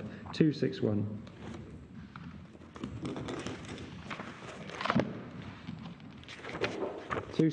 Para 112, so we're down the bottom. Third line down. So on page 261, my lords. Rather, her evidence was that she did not prescribe non-steroidals because she did not, in her professional judgment, regard it as appropriate to do so, when Mr. McCulloch said he was not in pain, and when there was no clear diagnosis of pericarditis. As I say, no clear diagnosis doesn't mean that he didn't have it, it just means they didn't really know what its cause was. It's really a reference to it being idiopathic. So there you have the case of, I didn't do it because it wasn't clinically appropriate. And that was upheld by Dr. Bloomfield as being a reasonable approach, and hence the pursuer lost. And that's the reality of saying Bolam applies at the sort of the logically anterior stage. You never get to patient choice, because the doctor just says, I don't think it's clinically appropriate. So it's not an option on the table, because you've gone to judge and jury, you've gone to the assessment of reasonableness. That's because clinically appropriate there means either what I recommend, which is super limiting, or means Bolam reasonable. And anyway, in this case, the respondent has a tall mountain to climb, even applying their own test, when surely they have to recognise on their Bolam Plus that there was a responsible body of medical opinion who would recommend non-steroidals in this context. After all, they were the standard treatment. My Lords, can I then move on to causation? And the first point to make is this: the setting for the issue of causation is that the Lord Ordinary did not make any findings on the issue of causation at all. See the SFI at paragraphs 5 and 8, pages 63 and 64. So it's not a case of the appellant has to overturn an adverse finding on causation. Rather, the appellants are inviting the court to make findings, alternatively to remit the case on the basis that's not a matter for the Supreme Court. And that's obviously absolutely a matter for this court to decide how to play that. There's a helpful overview of the two stages of causation in alternative treatment cases in the Seni judgment, and can I briefly go back to that, please? It's at page 3360, paragraphs 83 and following. So 3360. In which Mrs. Justice Conrad says the difficulty with causation in a case of informed consent is its hypothetical nature. And then dropping down, but still in 83. In such a case, two hypothetical questions may arise. Would the patient have accepted the treatment had she been properly informed? Would any alternative treatment have made a difference? And then para 84 over the page. Here, the alternative procedure, 3 lines down, was not done, and whether she would have undergone the procedure and a result of that procedure can never be known with certainty, because we're entering what the Court of Appeal in the case called Marshall and Shembury called the counterfactual.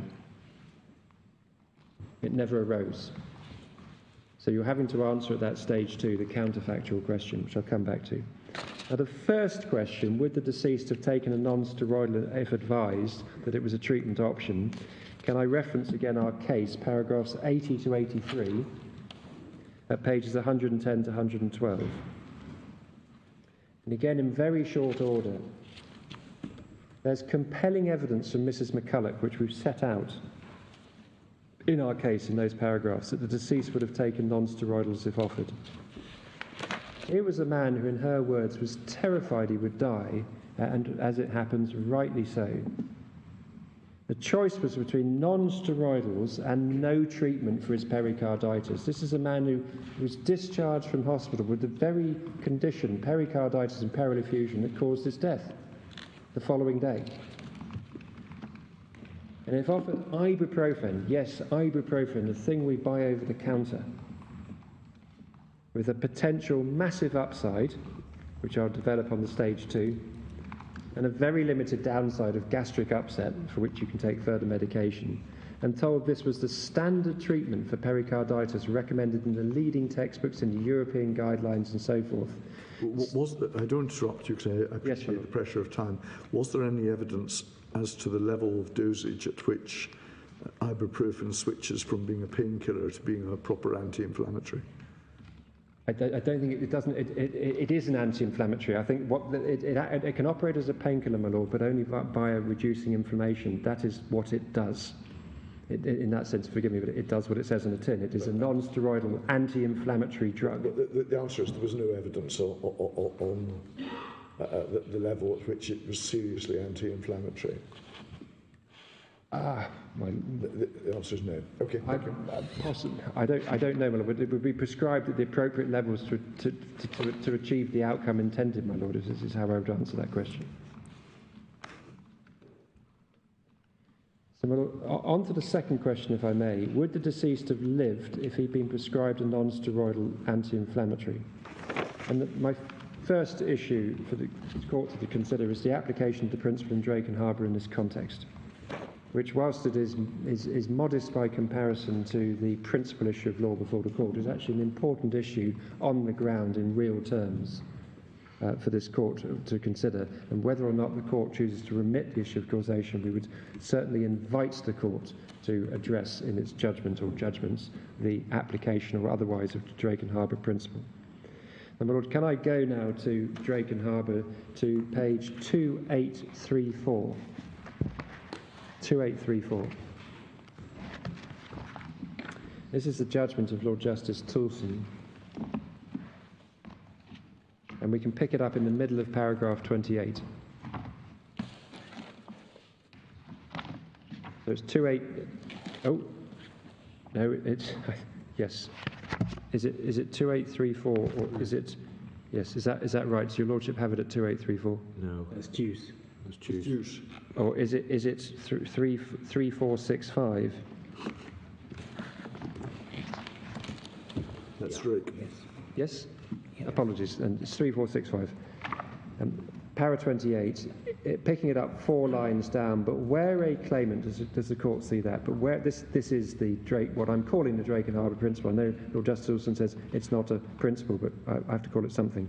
But where a claimant proves that a defendant was negligent and that loss ensued, which was of a kind likely to have resulted from such negligence, this will ordinarily be enough to enable a court to infer that it was probably so caused, even if the claimant's unable to prove positively the precise mechanism. That's not a principle of law, nor does it involve an alteration in the burden of proof. Rather, it's a matter of applying common sense. The court must consider any alternative theories of causation advanced by the defendant before reaching its conclusion about where the probability lies. If it concludes the only alternative suggestions put forward by the defendant are on balance improbable, that's likely to fortify the court's conclusion that it's legitimate to infer that the loss was caused by the proven negligence. So you'll see back in the first sentence of that Lord Justice Toulson says the loss ensued, which was of a kind likely to have resulted from such negligence. And you may recall in our written case we've set out how that really means liable rather than likely. And that is because this is an issue of risk. If you drop down to paragraph 29... So you're reading likely as meaning liable? Liable, my Lord, yes. If you go down to paragraph 29, you'll see Lord Justice Toulson continues by applying it to this case. As in this case, a judge found the first defendant was negligent in using old cabling for the festoon lighting without properly inspecting it. He found that the cabling was the seat of the fire. If the old cabling was damaged, using it without proper inspection carried with it the risk of causing such a fire. That's what in essence it's about.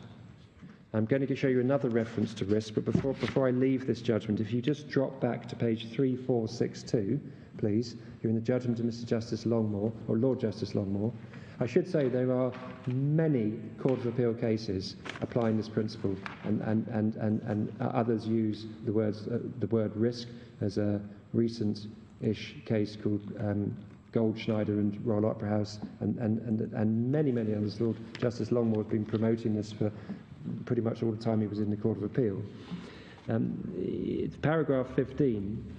Lord Justice Longmore says, "It seems to me that in a case where negligence has been found, then the damage which has occurred is the sort of damage, in his language, which one might expect to occur from the nature of the work which the defendants have been carried out. A court should," and another example is Roadrunner and Dean, "be prepared to take a reasonably robust approach to causation."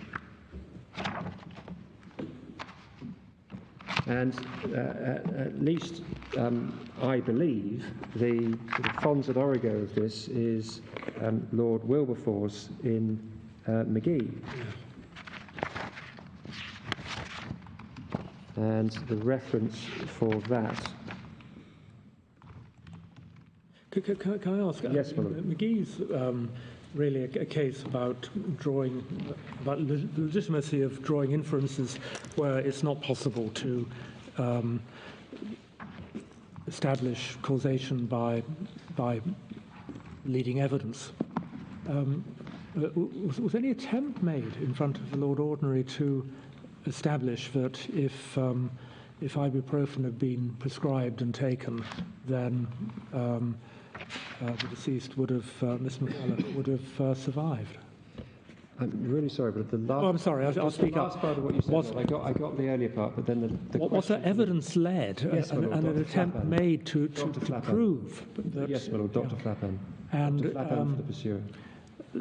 Well, one might have thought The Lord Ordinary didn't deal with that evidence in that case. He didn't.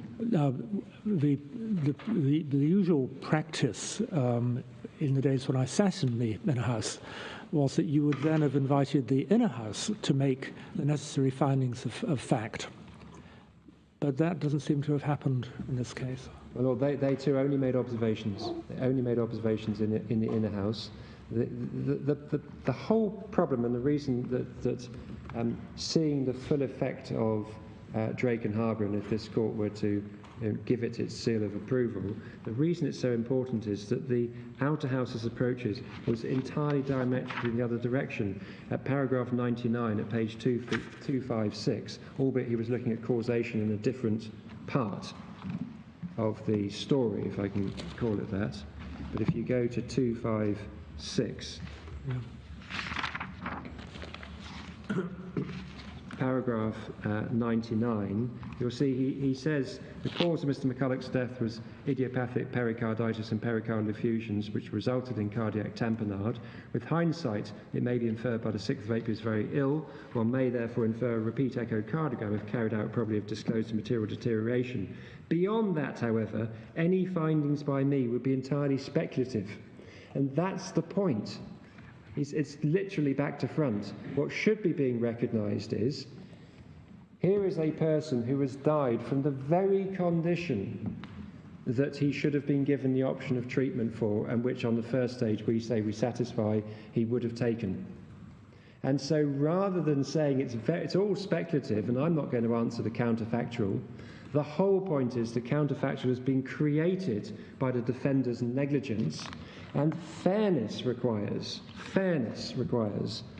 that there be an inference drawn in favour of the pursuer, unless, see Lord Justice Dawson at paragraph 28, the defender adduces, my description, effectively compelling evidence. And McGee is important, my Lord, in response to the observation of my Lord Reid. Can I just invite you to page 2982? McGee isn't just a case about McGee equals Fairchild. This is a really careful analysis by Lord Wilberforce of direct application to this issue before the court. So it's page 2982. We're in the opinion of Lord Wilberforce. We're between C and F, but really you pick it up at D. Because what Lord Wilberforce says there is, first, it's a sound principle. Does your Lordship have this at D to E? Yeah.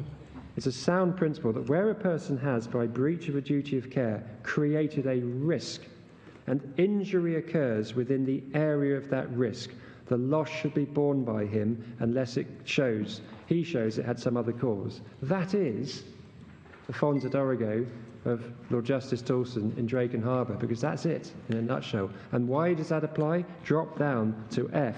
And if one asks which of the parties, the workman or the employer, should suffer from this inherent evidential difficulty, the answer as a matter of policy or justice should be it's the creator of the risk who ex hypothesi must be taken to foresee the possibility of damage, who should bear its consequences. But that was a case where it was impossible to prove a causal link.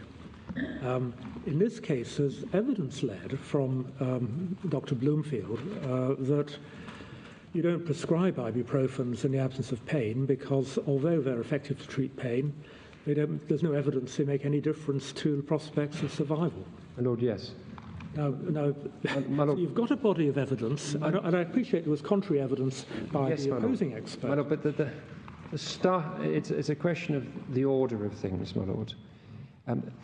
The principle in Drake and Harbour applies to this case. Step one, does it, or put it a different way, does it apply to this case? Yes, it does, because the damage which occurred was absolutely the very damage which on the pursuer's case, the non-steroidals were there to protect the deceased against. So you must start from that premise. It's exactly what Lord Wilberforce says. And Lord Wilberforce, this isn't McGee going to Fairchild, which is the answer to causation. Fairchild has converted risk to damage and said it's the answer. Lord Justice Toulson in Drake and Harbour is more nuanced. He says, exactly as per the observations of my Lord Reid, well, you can adduce evidence to counter this. But that's exactly what Lord Wilberforce is doing at this point. He's saying, It's that passage I read out. It's a sound principle where a person has, by breach of duty of care, created a risk. Injury occurs within that risk. The loss should be borne by him unless he shows it's had some other cause. Per Lord Justice Toulson, that does not involve a reversal of the burden of proof. It does not involve a principle of law. It's a matter of common sense. I'll leave that to this court to determine what it involves, but it certainly involves the drawing of an inference in favour of the pursuer.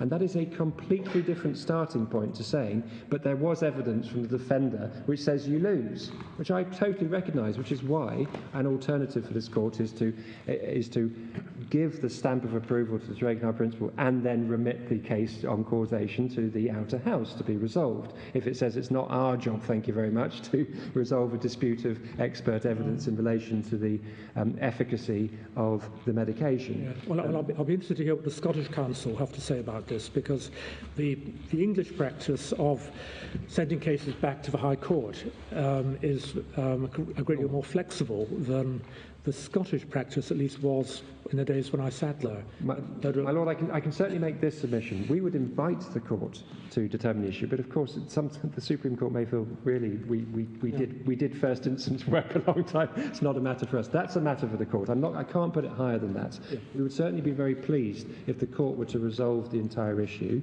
and to that end, we've sought to set out the underlying evidence, and that's in our written case. And that's at paragraphs 96 to 108, pages 115 to 119. Not only do I not have time to rehearse it, but it's there in writing. But essentially, there was clear evidence from Dr. Flapan, and also an agreement that this is what it said. It said, please operate to reduce inflammation. When your lordships go back to the SFI and see the definition of pericarditis, it's inflammation. See the definition of pericardial effusion, it's getting fluid in the gap because of inflammation. And the definition of cardiac tamponade is essentially a bad pleural effusion, and cardiac arrest follows. So it absolutely tracks. And it's an anti-inflammatory in response to my Lord Hamlin's question, and so it operates in an anti-inflammatory fashion, and therefore is going to be designed exactly as Lord Flapan says, to prevent the very outcome which in fact so sadly occurred. And that's why we say, not only is the case, we have the inference, we have the evidence, and the court can take a robust view. In relation to robust views, I do just need to reference this. We are in the world here, which Montgomery, in its landmark judgment, has recognised is incredibly important, because you're talking about patient autonomy and the invasion of their body. And it is notable to read the observations, no more than observations, but the observations of Lord Justice Leggett, as he was then in Juice, which are, as one might expect, well worth reading, which are at page 2843, paragraphs 90 to 92.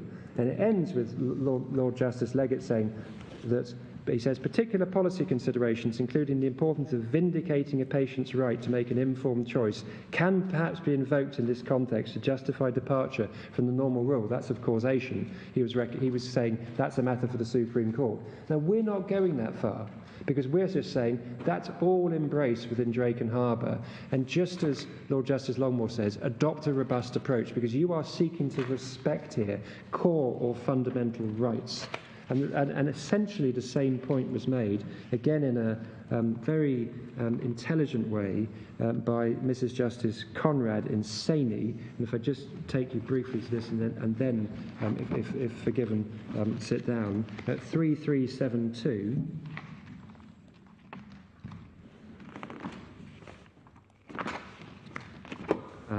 no, that's not a... It's a paragraph, so I will get it. It's 3364.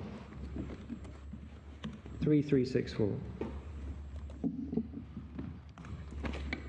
From paragraphs 99 to 102, same point, same conclusion, namely the issue didn't need to be resolved, but what Mrs. Justice Conrad was doing, exactly as Lord Leggett was identifying, that we are concerned here with a problem created by the defender.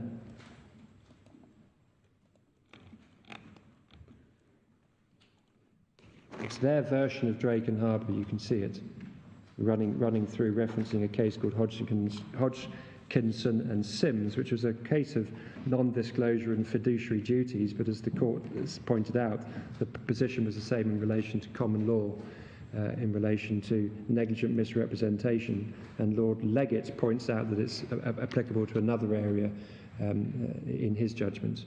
But the core point is the same. You enter this counterfactual world only because of the defender's negligence. You suffer the very type of damage which their negligence was intended to avoid. They have the mountain to climb, not the pursuer.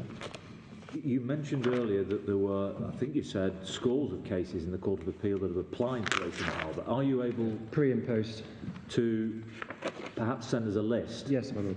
Of at least the main ones? Yes, my lord. Shembury and Marshall was one we've got in edge. In Shembury and Marshall, it was put against me that Drayton Harbour doesn't apply in a clinical negligence context, and that sort of died a death by the time you get to the judgment in the Court of Appeal. But the point was, it did apply, and it has to apply because it's a principle of general application. You can see that. I could just say in negligence. In fact, it would go wider because we see that from the sort of very intelligent analysis of Lord Leggett and Mrs. Justice Conrad, who clearly are alive to areas, such as no doubt Lord Burrows would be, of other areas of law in which these sort of principles have come alive, which is beyond my skill set. But in the area of negligence, my Lord, we'll go through the cases which reference this principle, or apply it, in fact, apply it in the Court of Appeal. So that's why, it gives, if you're looking for the sort of, echoing the words my Lord will read, the underlying juridical basis, that's the underlying juridical basis for what I call the principle of Drayton Harbour, which was CF'd, as in CF Drayton Harbour, by my Lords, Lord Hodge and Lord Reid in Kennedy and Cordier. Albeit you then, if I can just put it colloquially, backed away from applying it mainly because you'd found that there was a proven case for a breach of statutory duties you didn't need to. But I would certainly invite the court not to infer backwards from that you weren't prepared if necessary. And there's a dicta that you then give in relation to whether the evidence was good enough, which I don't think I need to really go to because it's the principle that we're concerned with here. And also with apologies for going on into the lunch and adjournments, those are the appellant submissions. Thank you very much, Mr. Weir. We'll resume at 2 o'clock.